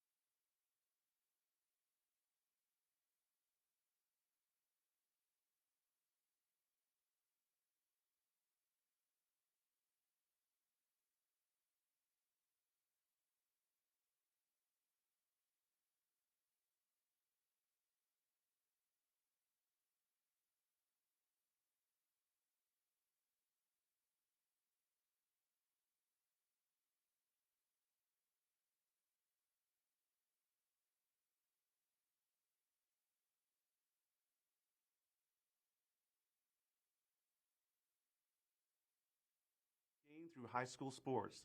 That's why we are a proud Repair for giving me the opportunity to compete for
All right, everybody, welcome back. And it was a fun first half, Jeff, and we got some highlights right off the bat for you here. It was a fun first half if you're an Indian fan. Yeah, that's you fair. see Zion Legree. He has been a heck of a player for them tonight. That's the reason he transferred over to Pine Forest, be a part of this winning culture that the Indians are building. By the way, Von Keller goes out. Didn't see him until the last play before half, but he played a big role as well. But Taman Zavatakis, look at this, just moving. Again, Niceville playing really good defense to start off, pushing the Indians behind the sticks, forcing them to obvious pass and downs. And then Jacoby Gilliard for Niceville. Yeah, he been beat up a little bit, but that was the first play for him, getting a good game. Could not do anything with it. And Zion Legree, look at this young man. He's been special tonight. Yeah, he's been awesome. You'll see him plenty in these highlights right here. You see a little chippiness by both teams there. Taman Zavatakis, again, can run the football. Continuing to move and get first downs. That's been the key again. Sounds like much like last week. And here we go. Robert Oliver, the young man that we were talking about, they had to get him the ball. Well, Choctaw makes it tough to get any kind of yards again. Another punt. And how about this?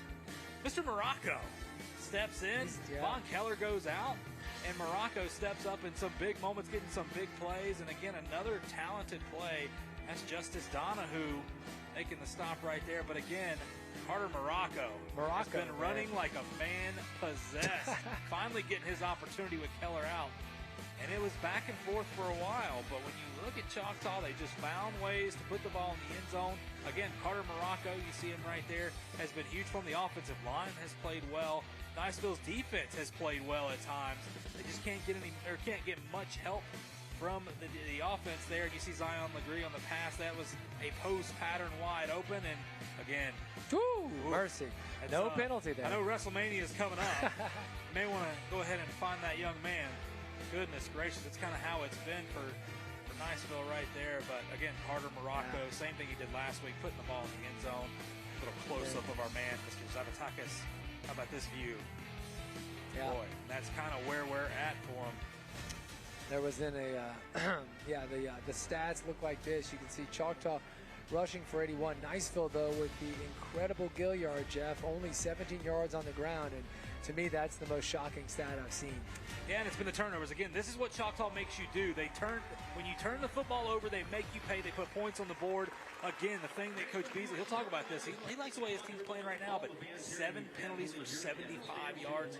They have outgained Niceville in penalties. Yeah, that's incredible. Total offensive yards. That's an unbelievable stat. That is not what you like to see. And listen, look at that number, total yards. Niceville, 29. And remember, Jeff, they have a very good offense. I mean, they've got Oliver, they've got Gilliard, and obviously the quarterback's very good as well. 29 yards is just unbelievable. But I guess we can't call it surprising given the Choctaw D and the reputation it has coming in. Pitching 3 straight shutouts and now looking to do it for a 4th week in a row. Again, they smell blood in the water, much like I smell our food sponsor each and every Friday night here. It's Fusaklis. Yeah, you knew. You were just waiting on the graphic. Folks, I'm telling you, no matter where we're at, Fusaklis hooks us up every single week. Those beautiful tenders sitting in that giant pan. They got all the sauces. You know, jalapeno ranch is the way to go. If you don't like a little spice, they got something for everybody out there. Listen, and if you don't know about Fusaklis, again, I say it every week, shame on you. They're still open right now. Guess what? They'll be open tomorrow for college football. You're into the NFL. Oh, well, Sunday, Monday, yeah, they're open. They're open every day waiting on you. Let them know we sent you. But again, our crew gets here super early, gets everything set up. Especially with an hour-long drive. Right. And then they got to go all the way back. So, you know, we get the easy part, show up, call the game, have some fun, meet some people, all that kind of stuff. They get here early. They get there's plenty there is to set up here. And we appreciate our crew. And we appreciate Fusaklis for hooking our crew up each and every week. Again, get the jalapeno ranch. That's what I do. You've got to tell me twice. So thank you to the team at Fusaklis, and glad to have you with us. We're going to take another break here. But when we come back, there should be just a couple of minutes left here of the halftime, and we may be able to grab a coach interview and then get rolling and see how quarter number 3 plays out. We've got ourselves a rivalry, but so far it's all Choctaw up 21-0 over Niceville at Niceville. You're watching G's Floor Covering Friday Night Rivals.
everybody. Welcome back here. We're just a couple of minutes away from third quarter action as we continue with the Pete Moore Automotive Team halftime report. And so far, no surprise in my opinion that this has been all Choctaw. I'm just so impressed with this team. We had them last week. They haven't lost this season. But the Niceville Eagles are going to get the ball first. We've said it again and again, and we legitimately mean it. They have a very good offense. They can put points on the board. So certainly Choctaw can't take anything for granted, Jeff. And we'll see if the defense can continue this terrific momentum. And you tell me, Jeff, I got to think at this point, if I'm on the Choctaw D, they haven't given points up since week 1. They may be thinking, guys, how far can we carry this? Let's try to go the season without giving up any more points. Yeah, well, it's crazy that you think about that. I think right now, honestly, they're focusing on that team on the other sideline because it's been so darn long since they've been able to win. 2012 was the last time Choctaw had been able to win in this rivalry. So like you talked about it earlier, if you can't win, it's been over 10 years. Is it still a rivalry? Right. We talk about the Georgia-Tennessee rivalry, how Georgia had been on top for so long.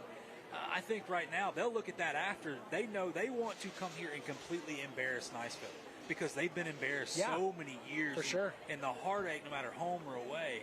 So I think right now for Choctaw, it's important. Coach Beasley knows what this rivalry means. They got to come out here and be laser focused and finish the job. And don't forget, last week at the end of the game, when we were talking to Coach Beasley, he said we've had this game, meaning tonight's game, circled on the calendar, which I thought was really interesting. You don't usually hear coaches.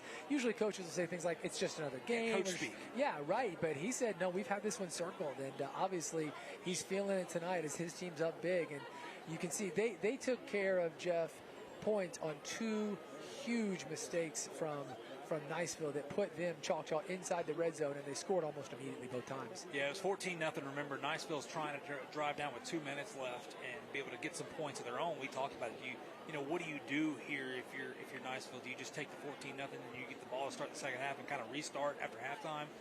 But we understand them trying to push the ball down the field, and they were moving it a little bit. But right when they got past midfield, that interception, which was applied because of the pressure on the quarterback, Deacon McCoy, throws that big pick. Believes Lonte Reese makes the pick, runs it back all the way almost, or inside the Synovus red zone, and they were able to punch it in. I mean, this is just how they played every single week. It's what makes them so tough. Their defense plays so well. They're not going to beat themselves. They're going to wait till you make the mistakes. They're going to take advantage of it. They're going to play great special teams, great defense, and the offense is going to do just good enough to find a way to put some points on the board. And when you've got a defense like that, that's a great game plan. You can hear the crowd, the home crowd here, trying to rally behind Niceville as they come out onto the field, and they will get the ball. And boy, it would go a long way if they could put some points on the board. Jeff, the Niceville Eagles, are just as aware as we are that Choctaw has not given up points in weeks, and they want to be the team that breaks that spell, and that also would send the message that this game isn't over. But it's really easy for us to say it. It's just not so easy to do it. Yeah, for Niceville, getting the ball here to start the second half, huge. You got to put some kind of points or move. I think you got to put points on the board. I don't think it's moving the ball down the field because they've done that at times tonight. They haven't been able to punch it in.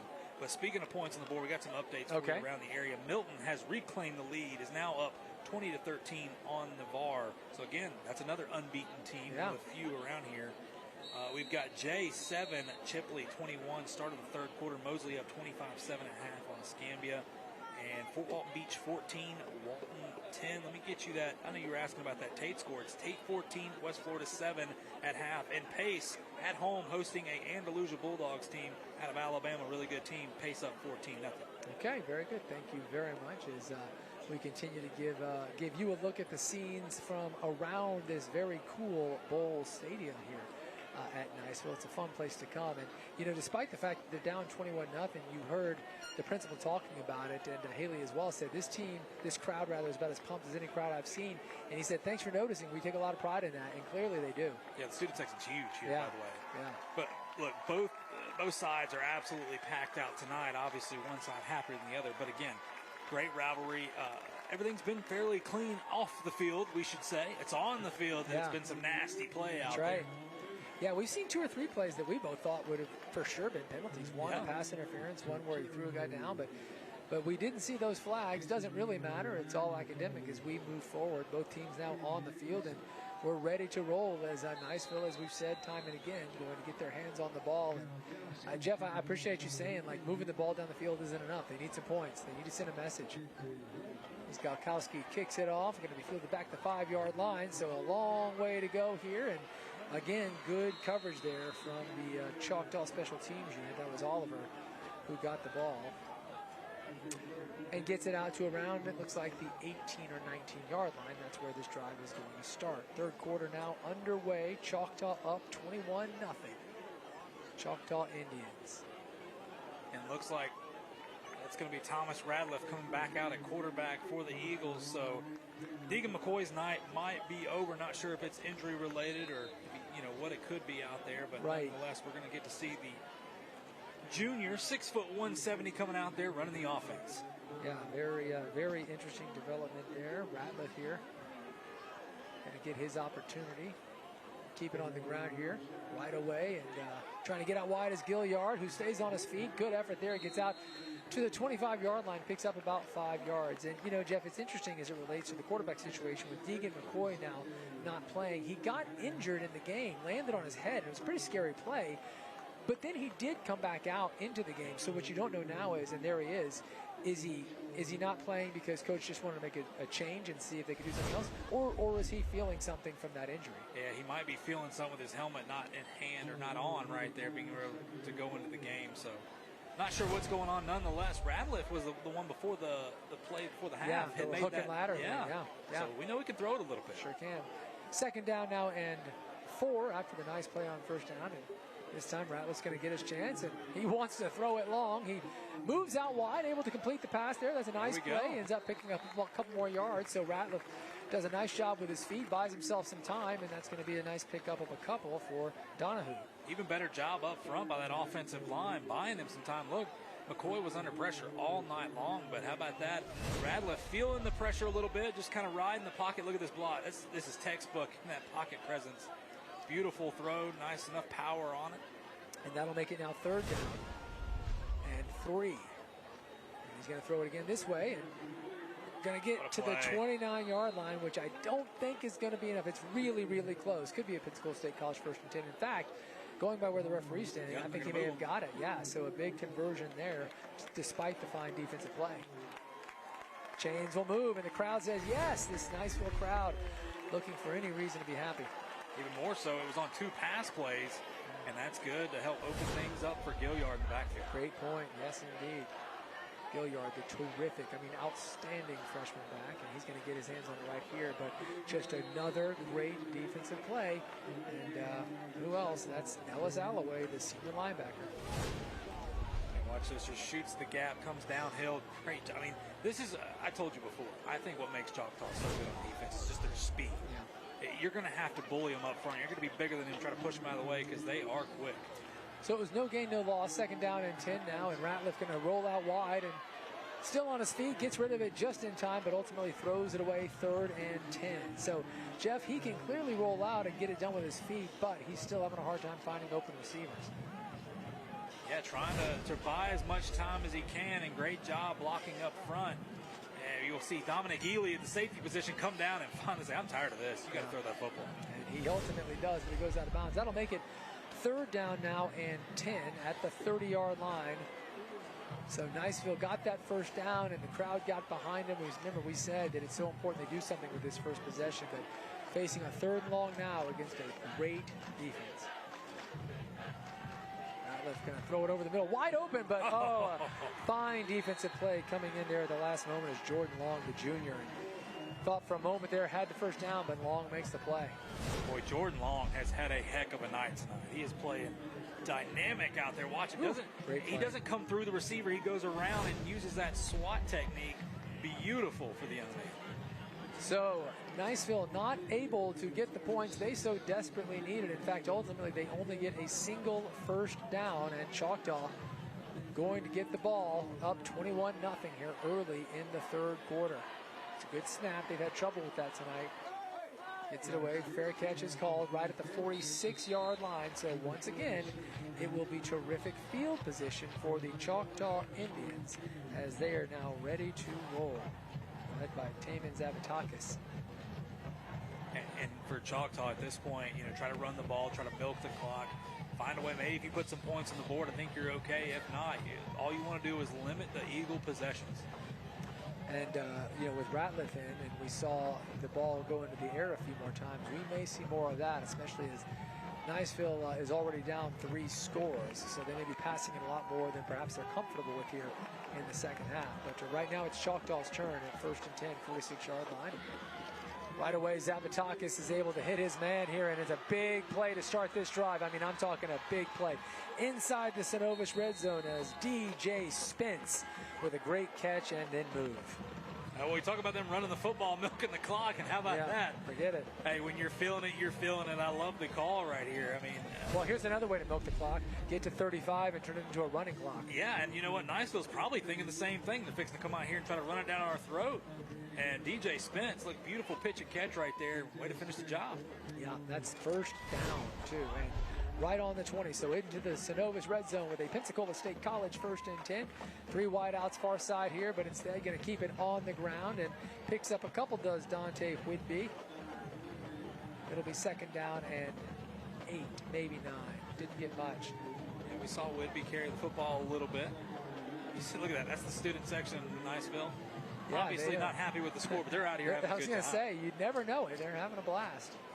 Principal said they're very proud of the Friday night atmosphere that they bring, and I get it. It's a fun place to come. This is one of the coolest places. One of the coolest stadiums. It's like a bowl. Yeah. I mean, kind of real old school throwback. I love it, and the Niceville faithful always show up. Doesn't it make a difference when you see crowds into it like that? It just changes the atmosphere so much, and they are here and having a blast, despite the fact that they're down big. Meanwhile, 2nd down and 9.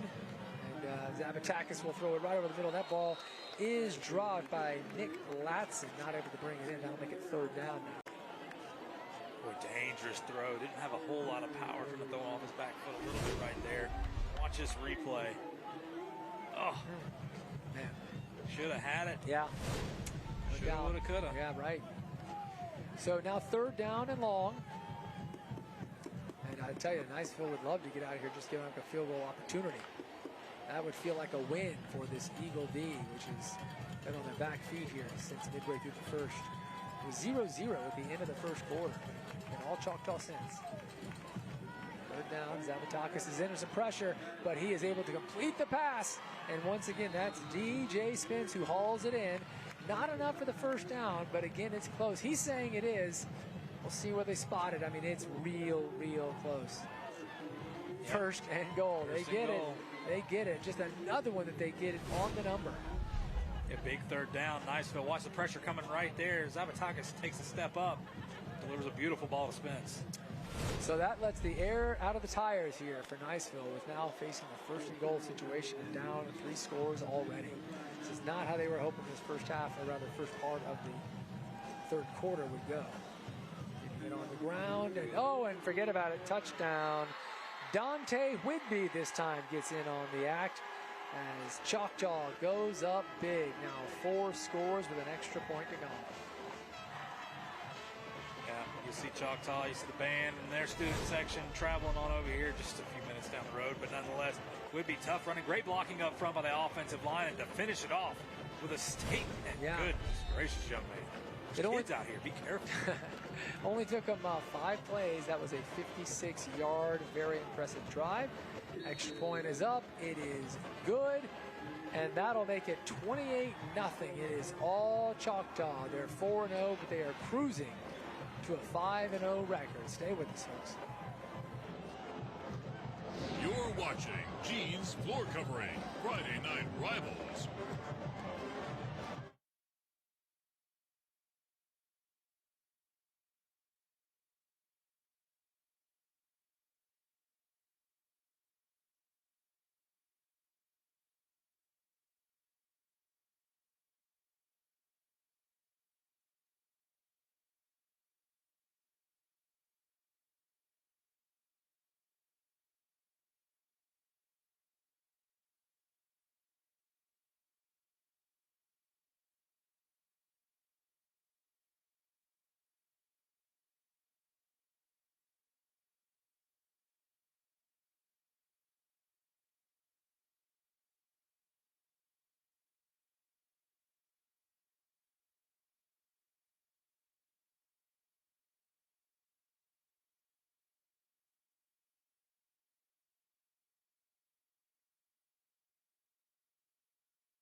All right, well, we're back, and there again, you can see the Niceville band, the Niceville cheerleaders. Look at the student section. They're down 28-0, but you wouldn't know it. They're here to have a good time. And, you know, I mean, Jeff, I got to say, losing big to Choctaw at this point is kind of the norm. Their last 3 games, they beat Navarre 42-0. They beat Crestview 28-0. Last week on our show, they beat Pine Forest 28-0. And now they're up 28-0 yet again. Yeah, I mean, what's going on right now is extremely special. Look, and we'll say it, because it's true, there's still plenty of football left. Oh, but come on, Jeff. Boy, I'm telling you, it is. This thing's over. It's, come on. I can't say that because I've seen crazier things happen. But, you know, Niceville, they changed the quarterback there. They had that first down, and that's exactly what Choctaw do. It's almost like you get a little bit of hope, and then Choctaw says, all right, we're going to clamp down here, and you're not going to move the football anymore. And again, they've got weapons. Deacon McCoy, he's now out of the game at quarterback for them. Robert Oliver is one of the most talented receivers in the area. Yeah. And then Jacoby Gilliard, the most talented freshman by far, and not one of the top running backs. Incredible. They have stifled them. Totally. I mean, I was so excited. You know, we had Gilliard a couple weeks ago, and he just was great. He was as advertised. But yeah, again, this Choctaw D has shut him down tonight. And, you know, to be fair to you, you know, you said crazier things have happened. You may or may not remember the very first game I ever did for us was, Crestview at Navarre. And Navarre was down 28-0 in the third quarter. They came back to win that game. In overtime, yeah. And I was just like, oh, this is fun. Is this how it is every week? Haven't had one like that since. Great play right over the middle here, and that's going to be a 1st and 10 from Pensacola State College, so that's a good start to the drive. And Thomas Radcliffe, clearly a bit of a thrower. And, you know, Jeff, it might be that because they're forced to go in the air more, that he's got a better or more accurate arm than McCoy. Perhaps that's why he's playing. I think McCoy started to get a little happy feet as well, feeling the pressure, too, and he got banged up on that play. Totally. So, you know, it's one of these things, hey, let's just go see what we got here. Radcliffe going to throw again, and he wants to throw it deep, but he is hit from behind. And that was Mario Alloway, the senior linebacker, who comes in, and he is celebrating. Careful now, going to get one of those celebration penalties. It's Mr. Mario Alloway and his, I still haven't confirmed if Ellis is his brother. Right. By the way, but the Alloway brothers right there on defense, number 0, you see both of them coming in there.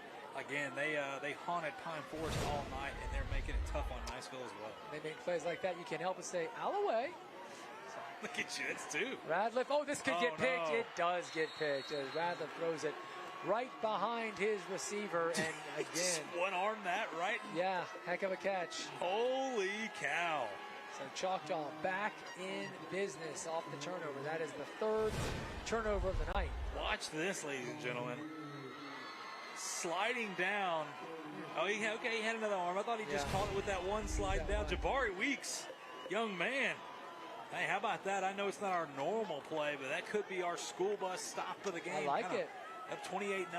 You know, Niceville trying to roll here, get some momentum, and puts a dagger in. And you know, Jeff, this is kind of shocking. I mean, Niceville is just pretty much always really good, and they're in significant jeopardy of moving to a running clock here. Yeah, remember you get up 35-0, and that is the running clock here. So we'll see what happens. I know nobody from Niceville wants to hear that, but no, I know it's. So it looks like we're about ready to roll here as both teams were able to step to the side and take a quick water break, but we're ready for action now. And I'm just, every time we see this crowd, they're hilarious. They're just, they're here to have fun. That's great. Not going to ruin their good time. No, it's awesome. Meanwhile, it's funny. You look at the Choctaw side, and they're all sitting down. Just quiet. They're so used to it. Like, they're just like, yeah, another shutout. Here we go again. This is what we do. And Zabatakis wants all of it right now, and he's got his man. Does he pull it in? He does. What a catch that was. Number 9, Nick Latson pulls that one in, and it's 1st and goal inside the Synovus red zone. Well, we saw Latson the drive before, kind of alligator arm, a slant pass. And how about this to make up for it? He says, Taman, throw me the ball real quick. You just got mossed, young man. Holy cow, right over the top. An underthrown ball, but right over the top of Andy Bacchino. Oh, my goodness. Meanwhile, the action already going here, and that was a direct snap. That one went straight to Dante Whitby, who had the touchdown a moment ago. This time around, he wasn't able to get in, but it is now going to be 2nd and goal. They're on the 2-yard line, so knocking on the door, folks. Watch this. A little wild Indian. They call it the Wildcat. Let's go with the mascot. There you go, sure. All right, second down and goal from almost the 1. Going to keep it again and stop. Does he get in? He may have been stopped. No, it's a touchdown. Flipped on over the pile. Sure does. Once again, touchdown Choctaw. And all of a sudden, Dante Whitby has 2 touchdowns in the last 2 possessions with 5:45 to go. It is now 34-0 Choctaw. They were up 21-0, of course, at the half. They quickly stopped Niceville, who got the ball first in the 3rd, and they have just continued to roll. I'll tell you what else they're doing, Jeff. They're making Niceville pay for every tournament. Yes, they are. It's been a well played game for Choctaw, and that right there that'll put us into the running clock. Yes, we will. And there you can see this young man is signaling the same. So we're going to step away here, but it's a huge night for the visiting Choctaw Indians, up 35-0. When we come back, the clock will be running. You're watching Gene's Floor Covering, Friday Night Rivals.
Welcome back, folks. It is not a typo. Choctaw up 35-0 over the Niceville Eagles. And Jeff, you know, it's funny, you always sit here and you give us these scores from other games. You can rest assured that people who pay attention to high school football that are currently at other games looking at scores, they're looking at this one and they're probably as surprised as you are. Yeah, it's one of those you got to turn around and you got to call somebody that was at the game. Yeah. Is that real? It's like, wait a minute. It's got to be the other way around, right? Like you guys didn't get beat like that. No, and I think, look, it's more credit to Choctaw and what they've been able to do. They have played probably their best game all year tonight. This is a very talented Niceville team. You see the clock running right there. I don't care what anybody says. This Niceville team is still extremely talented. Yeah. It's more of a credit to how the defense has played and the offense has taken advantage of short fields. And this is just the recipe of success for the Indians. Yeah, I mean, remember, Niceville's 2-2 and ranked 8th in the state. I mean, that alone tells you something. And Jeff, you had mentioned that following tonight here, as this was fielded back at the 5 and a nice little run back to about the 25-yard line, you had mentioned that Niceville's schedule after this week does start to turn in their favor and perhaps a chance to get a few wins. Yeah, they're at Gulf Breeze next week. They're back home against Godby. They host Mosley, which will be a tough game. Milton undefeated right now. But, you know, you still feel like, okay, we should win these games. And then you end the year at home against Navarre. Typically, what everything has been, you know, how the years have gone, these have been wins for you. So, you know, playing the best team, they'll play the rest of the year tonight for sure. So there you can see the information regarding the running clock. If the team is up 35 after the second quarter, the clock runs continuously, only stops for timeouts, injuries, unsportsmanlike conduct penalties, and the time between quarters. So that's why it's running. It's 4:09 to go here, and just another huge defensive play. They are relentless. That was Mario Alloway. Alloway. We say it all night long, 2 weeks in a row. Tell you what, Mario Alloway trying to he had my attention last week for the Gene's Floor Covering player of the game. I didn't give it to him. Von Keller took off there late. He's piquing my interest. He's in the run. Well, I'll tell you who else. So Zion Legree's probably saying, yo. Yeah, I'm having absolutely. a big night, Jeff. It'll be fun to talk about it. All right, second down and 20 after the huge defensive play. And, Choctaw, the swarm continues as he is tackled at the 10. That's another loss. So they are going the wrong way. It's going to be third down now and about 23 for Niceville. And you just start to think you want the game to end if you're out there right now. It's like, this is not any fun. Yeah, and for Choctaw, they're just pinning their ears back and just flying around to the football. This is what they've done all night long. But you got a little more swagger with you when you're up 35-0. Yep. All right, third down now. As I said, about 23 to go. 21 it looks like officially. Back out of the shotgun. Gonna throw over the top and got a flag down. And might get the penalty that they needed here, as Tercero says, yeah, we're moving. I had to check this one. This might be a makeup call from earlier on in the game. I didn't think that was pass interference. Couldn't agree more, Jeff. I mean, there was a play earlier that was pretty blatant. Yeah, there was a couple plays that were blatant earlier. No call, but this time, let's see. Well, he bumped him. I mean, he bumped him. I'm with you. I hear you. No, your silence, I got it. No, your silence is deafening, Jeff.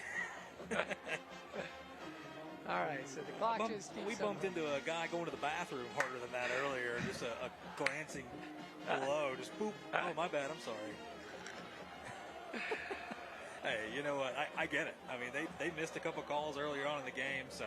Here's the bummer, though. Because it was 3rd and 23, they get the 15 yards. It's still an N8 situation. A good play, but a huge stick. And yet another Niceville Eagle takes one going over the middle. My goodness. I mean, how many times we called Jordan Long's name? We want to talk about our school bus or the school bus stop of the game. We want to talk about player of the game. Jordan Long has been in there all night, him and Figueroa.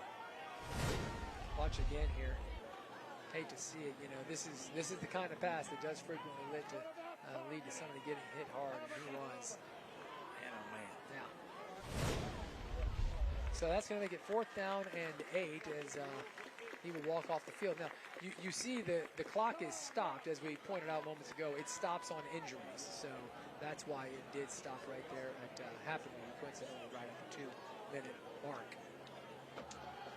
But very good to see Tercero walking off the field. He's still kind of holding his chest area now, so he got hit hard, no doubt about it. 4th down now. Clock still has not started to run, so they may be waiting until they actually start the action again before they wind the clock. 35-0 Choctaw. Indians having a huge night, a huge statement. First time it's going to be since 2018 that Niceville has at least 3 losses on the season. This team, a perennial powerhouse. And, a tough loss last week to Crestview, a surprising loss when they had a big lead. That was a shocker. And now tonight, despite the fact that Choctaw's great, it's not shocking that Choctaw's going to win this game. 35-0 is shocking. There's no doubt about it. Clock is rolling again here. And the punt's going to land right at the 50, but it does take a bounce in favor of Niceville. And down to the 40 it goes. So that's where Choctaw's going to get things going. Jeff, it sounded like while I was talking there, it sounded like you were letting the production team know how things are going in terms of post-game awards. Yeah, well, I've got our school bus stop of the game. Love it. Love it. Looking forward to it. Have you decided yet on player of the game? I have not. Okay. I have. Yeah. I've got a few guys, maybe more than a few. Really? I don't know. We'll see. I'm just saying. I see exactly. Yeah, where that's you know going. what I'm talking about. I see exactly where that's going. Don't forget, again, our school bus stop of the game. We've got our Boutwell Airmasters sack of the game and our jeans floor covering player of the game, as well as the major hardware, the big trophy that I try to take every single week and I can never get my hands on, presented by Award Masters out there. Doing a great job for us. Beautiful trophy. Choctaw. They'd love to get it back-to-back weeks. Yeah, they would, man. And they're going to. So you're saying? Yeah, there's no chance. Okay. Is what I'm saying. Which I hate to say. We all like Niceville, and here we are at home. Niceville's crowd's been awesome. It's always a great experience coming over here. Oh, it's fun to come. Yeah, this place is awesome. But they're just facing a great team in Choctaw tonight. Going to keep it himself is Zabatakis, and he's actually tackled behind the line of scrimmage. That'll likely be the final play of quarter number 3, a quarter that saw Choctaw get 2 more touchdowns. They were up 21-0 at the half. They needed 2 touchdowns to get this to a running clock situation. That's exactly what they did. So barring any Niceville points, the 4th quarter will move steadily, no doubt about it, because that clock will continue to run. But that'll do it for quarter number 3 as we show you as we head to break a Reesburg Institute hearing huddle. We are going to go ahead and step away, and when we come back, it's the 4th quarter, and it's all Choctaw. You're watching Gene's Floor Covering, Friday Night Rivals.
Well, we're at the home of the Eagles, but it has been invaded tonight by Choctaw.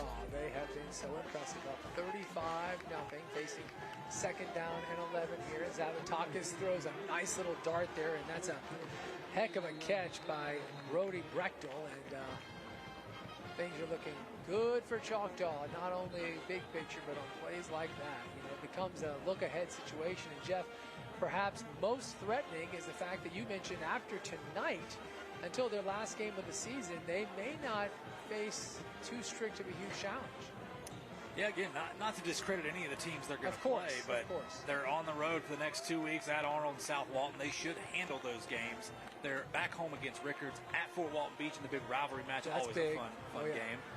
And finishing the year off against Enterprise. Enterprise is going to be a tough test. Big 7A school up in Alabama, 6-7A. Not sure what they classified this year, but a big offensive line. That's going to be a true test for them, seeing if they can get pushed around or not. Because, again, Choctaw on defense is not the biggest defense, but they fly around. They are lightning quick, and they're always in the right spot. So a huge penalty, by the way. They're coming off what looked like a first down for Choctaw, but it goes the other way. So it's a 15-yarder, and that's going to make it second down and 25. And now all the way back at the 24-yard line. One of the few things that's gone the wrong way for Choctaw tonight. 10:40 to go here in the game. Second and 26 officially. Zavatak is going to throw over the top, and boom, it's caught. Oh my goodness, forget about it. See you later. Here we go again. DJ Spence has come alive. So second and 26, and the hits just keep on coming. Man, oh man, DJ Spence. Incredible. Hey, Taman Zavatakis again feels pressure coming up, sits in the pocket. He feels the pressure right there for our Forrest Jordan and Associates. That's the generator guy's touchdown, and Spence shakes the defender off of him right there and just waltzes into the end zone. A 76-yard strike. Just incredible here with now under 10 minutes to go. And now on to make it 42-0. Unbelievable. It's Kyler Galkowski. It's up. It's good. And hey, by the way, he has made every single extra point. He is now 6 for 6. So that also pretty impressive. And there you saw Coach Beasley. He's got to be feeling really good, despite the fact, Jeff, that they look so good. We know how talented they are. He's still coming in to play Niceville, a team notoriously good, a team they haven't beaten in over 10 years. Felt like a trap game, but they are answering the call. By the way, I want to shout this out. We don't get to shout the kickers out too often, but Galkowski, somebody who was 6 for 6. Yeah. He is now 23 for 23 on the year.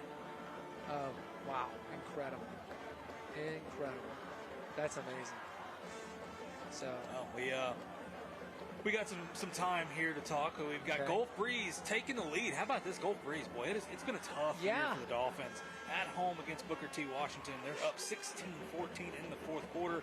Milton 27-13 over Navarre right now, third quarter. Baker over Rutherford 14-3 in third quarter. Jay fighting back. Chipley still 21-14 early fourth right there. Mosley pulling away of Escambia 32-7 for Walton Beach and Walton. How about that? 21 for Fort Walton Beach. Walton 18. That's late in the fourth. Holmes County pulling away on the road at Northview 25-12 late in the fourth. And Tate pulling away from West Florida 27-7. Wow. All right, Tate looking to get that big one. Meanwhile, back here with 8:17 to go, it's always so interesting because, again, the clock moves so fast it almost feels like something's wrong, and I guess there is something wrong if you're a Niceville fan. You're down 42-0, but 8:05 to go, and they're just going to keep on cruising here. And now it's pretty interesting, Jeff, because I was saying during that last break, unless Niceville scores, the clock's going to keep moving. But now they've got like the insurance touchdown, so even a Niceville score, it wouldn't matter. But that Choctaw D, they don't want to give up a point. No. Yeah, they've done this 3 weeks in a row. Week 1, they beat Gulf Shores 21-14. By the way, Gulf Shores, pretty darn good team over there. Just won the state championship in Alabama in 5A. So it's not just about the shutout. It's who you're doing it against. I mean, again, 2012 I know. is the last time Choctaw won, folks. I mean, that is a big deal. When you have been getting beat by what looks like your big brother for years and years and years, and you've been so close in a few games, but they've taken some beatings like this as well. They are just salivating to get that shutout. It's incredible, and they've got that good chance. And at this point, for that D, a shutout is standard operating procedure. But Niceville would love to just put some points on the board, just to rub a little salt right there in them. You know what? You may have beat us, but at least we ended the shutout. Yeah. Something to walk away with right Jeff, I don't think you're wrong. I mean, they would love to do that. There's no doubt about it. They picked up 8 there on that play. Now second down. Throwing over the middle. It's high. Oh, what a catch. What a catch. I thought that thing might get picked off, but instead that is wheeled in by Jason Leach, the tight end. Well done. What a catch. And Leach. How about that? Yeah. The mitts on that one right there. Watch, it's a little high, but beautiful. I mean, only where his guy can go get it, and Leach hangs on, and then tough to bring down. Yeah. All right. So we got a water break. Okay, so we're going to go ahead and step away. This may well end up being the final break before this game comes to an end. Remember, the clock actually does stop for the water break. So we're going to step away, but man, oh man, what a night for Choctaw. 42-0. You're watching Gene's Floor Covering, Friday Night Rivals.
Beautiful pass. Yeah, My that's a great play. One of the most successful plays we've seen tonight. And we were just saying that points, that would be a big deal, certainly, for Niceville. And Choctaw doesn't want to give it up. I know they don't.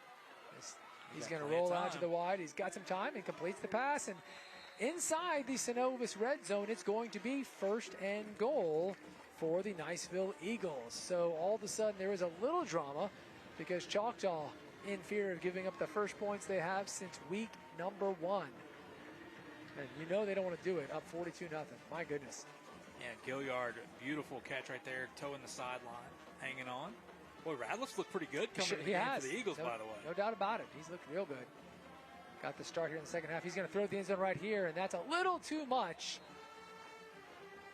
Not doing that time, so it'll be second down and goal, sitting all the way, but almost at the 10, like the 9.5-yard line. So it's about as far as it can be without being a 1st and 10 instead. But targeting Robert Oliver right there, their leading receiver. Down to 4:40 to go here in the game. That clock just keeps moving, and again, Choctaw being up 2 touches, or rather 42 points, means that even a touchdown here will not stop that clock. I think Niceville will be okay if Choctaw didn't touch the football again. Yeah, I think you're right, and I think Niceville would absolutely love to get some points. Ratliff and Gilliard in the backfield. A couple of wideouts far left there. Ratliff going to throw over the middle, and it's caught, and there it is. Sure enough, there it is. The shutout comes to an end as Niceville gets the touchdown just in the nick of time with about 4:15 when they scored. How about that? Look, you credit Niceville, not feeling sorry for yourself, still coming out firing on offense, and Radliff stepping in the pocket. Look at the offensive line giving him all day. Beautiful catch in traffic, my man. Holy cow. Yep, that's a good catch there from Dokio. And so a bright spot for Niceville here with 3:40 to go. Again, scoring on Choctaw has not been something very many teams can do. It happened in week 1 against Gulf Shores, and now Niceville, only the second team to do it this season. That is up and good. Makes it 42-7 with 3:25 to go. So just a little bit of celebration here for Niceville. And it's funny, Jeff, this crowd was pumped even when they were down 42-0. They were celebrating. Now they're real. You can hear the firecrackers. They've had these little cannons they've been waiting to fire off all night. Yeah, they have 50 of them, and they're like, just go with the cannons. As you can see, we've got a Reesburg Institute hearing huddle, and Choctaw going to talk about things here. There's Coach Beasley talking to his team, says, all right, we've given up points. It happened. We move on. Let's see if we can start a new shutout streak. But Choctaw might be wondering, so what do we do now? We haven't done this in. Yeah, right. Do we still get to go back out there? What happens? I'm confused. The defense is very confused. Yeah, it's a good place to be if you're a Choctaw Indian, man. They're a great team.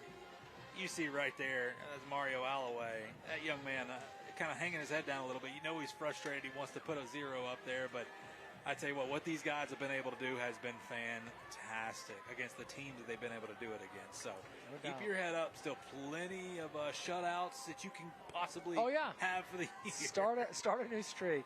It's funny, though.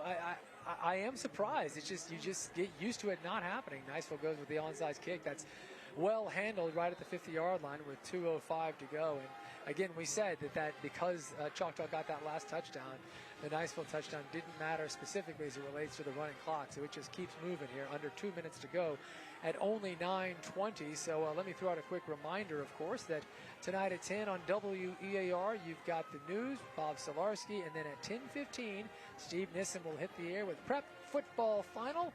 And, of course, I'm sure he will talk about this game. This was one of the premier games here on the Gulf Coast tonight, but also he's going to have a lot more than this. Jeff all night has been giving us the scores, while Steve is going to give us the pictures that will accompany those scores you've been hearing about. So 10:15 tonight, Prep Football Final with Steve Nissen. Don't be surprised if Choctaw doesn't try to throw this one over the top. Oh, wouldn't that be something? When you look, Niceville's in a prevent. They got four. I would be surprised. That would be amazing. After scoring right there, I'm just saying. Oh my gosh. Look, there's a lot of hurt going on. There is since 2012. 2012, the last time Choctaw beat this Niceville team. They're getting it done tonight, though. The streak comes to an end. They do keep it on the ground, crossing midfield.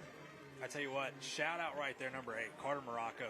Stepping in, Von Keller goes out early. Right. And Von Keller has been such a workhorse for him. And when you go back and look at the stats, Morocco hadn't got very many carries, so he really hadn't got an opportunity to showcase himself. We saw him last week against Pine Forest. He did a great job, even putting it in the end zone for him. But Morocco has been a special player, stepping up a big moment tonight. For sure. And we, as you said, we saw it last week, and he was looking real good. Got a touchdown last week on a great little run, and he stepped up big tonight. So 2nd down and 8. The old victory formation. Yeah, this is it. This will be the last play of the game as the 4th quarter goes by lickety-split with that running clock. And here comes the Gatorade. Oh, and they drop it. Oh, you hate to see that. Ultimately, Beasley does get the Gatorade, but first he actually took the cooler on the shoulder. Either way, they don't care about that. Choctaw, the Indians, get an enormous win on the road, absolutely destroying a very good Niceville team. That is perhaps what is the most surprising part of this. Niceville, no slouch, but they cannot keep up with Choctaw tonight. Final score, 42-7. The Choctaw Indians move to 5-0, and Niceville falls to 2-3. When we come back, a trophy ceremony, of course, and we've got all kinds of awards to give out. So Friday Night Rivals, the game is over, but the fun is just starting. You're watching Gene's Floor Covering, Friday Night Rivals.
All right, everybody, good evening and welcome back. There you can see the trophy. What you do not see is Choctaw, the team, or even Coach Beasley. And out of respect for Niceville and the fact that obviously a rivalry game like this, tensions can flare, they said, no, we're going to go ahead and get out of here, and we will make sure to get that trophy to them, Jeff. And, of course, that trophy comes from Awards Masters. Yeah, Award Masters, beautiful trophy right there. And a classy move, Coach Beasley. Yep. Some players had to be separated after they're shaking hands.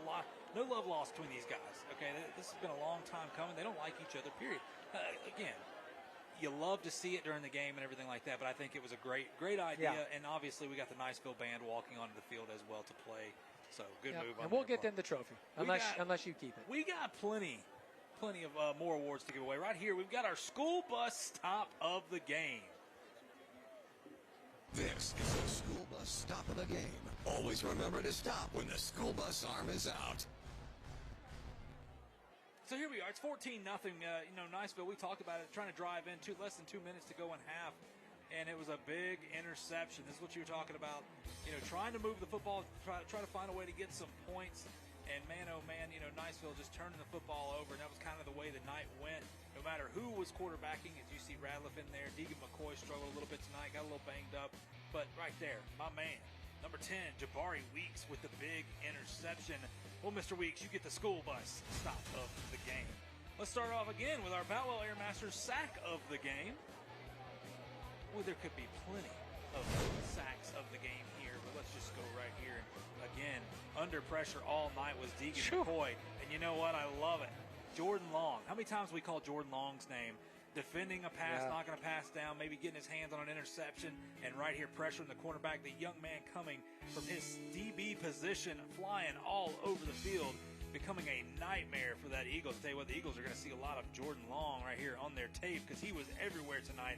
Credit him right there with our Boutwell Airmasters sack of the game. And I know, drum roll, no drum roll, please. Everybody just, let's get some silence. You see Coach Beasley right there celebrating with his team. I can't wait.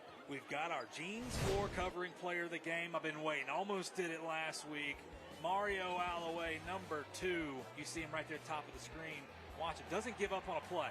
I mean, always all over the field. I tell you what, Ellis Alloway, number 0, gets a shout out, as well as this entire defense. I know they didn't get the shutout, but this defense has been absolutely electric, making stops all over the place. Big plays when they need to. They bend, but they don't break. And I tell you what, they don't bend very much either. But right there, the Alloway brothers coming up with some big plays tonight. But our player of the game, presented by Jeans Floor Covering, is none other than Mario Alloway. Well done, young man, and well done to that entire defense. For sure, man. Congrats to Choctaw. They look so darn good. They came in ranked in the top 10. They get a huge win on the road. They're only going to look better after this. So your final score was Choctaw 42 and Niceville 7. Remember, tonight at 10:15, it's prep football final. And Jeff, 1 week from tonight, we're back in Escambia County. Let's get back to it. Yeah, it's going to be a lot of fun. Washington at Escambia High. That is a 7 o'clock kickoff 1 week from tonight on Friday Night Rivals. For Jeff Price, for Haley Samples, Derek Diamond, who does the stats, and the entire Friday Night crew, I'm Christian Garman. It's been our pleasure. Have yourself a wonderful week. We'll see you 1 week from tonight. Can't rock where they can't go. Can't top or just can't block, cause I know the things they can't know. But listen, we're in my position. You gotta go take yours on a mission. Where every decision is like with a great yo. And I ain't gonna let it go to me, dog. Now picture me fall to the wayside where I can't slide to the point where they're really in my face. I'm not looking for sympathy or empathy in my frenzy. It's me against that world, cause the world seems to be against me. I'm rolling. And they ain't gonna roll over me, cause I'm going. Taking everything that I see and that's sold to me. You know it. You know that I'm gonna rise above. I'm showing the word that I was put here to do the things that you know it's me against the world. I got my life, I got my girl. It's what I need, it's what I want. You wanna try me? Well, here it go. Yeah, you know it's me against the world. I got my life, I got my girl. It's what I need, it's what I want. You wanna try me? Well, here it go. Yeah, cross paths, but don't cross me. Closed captioning for Friday Night Rivals is sponsored by Baptist Healthcare.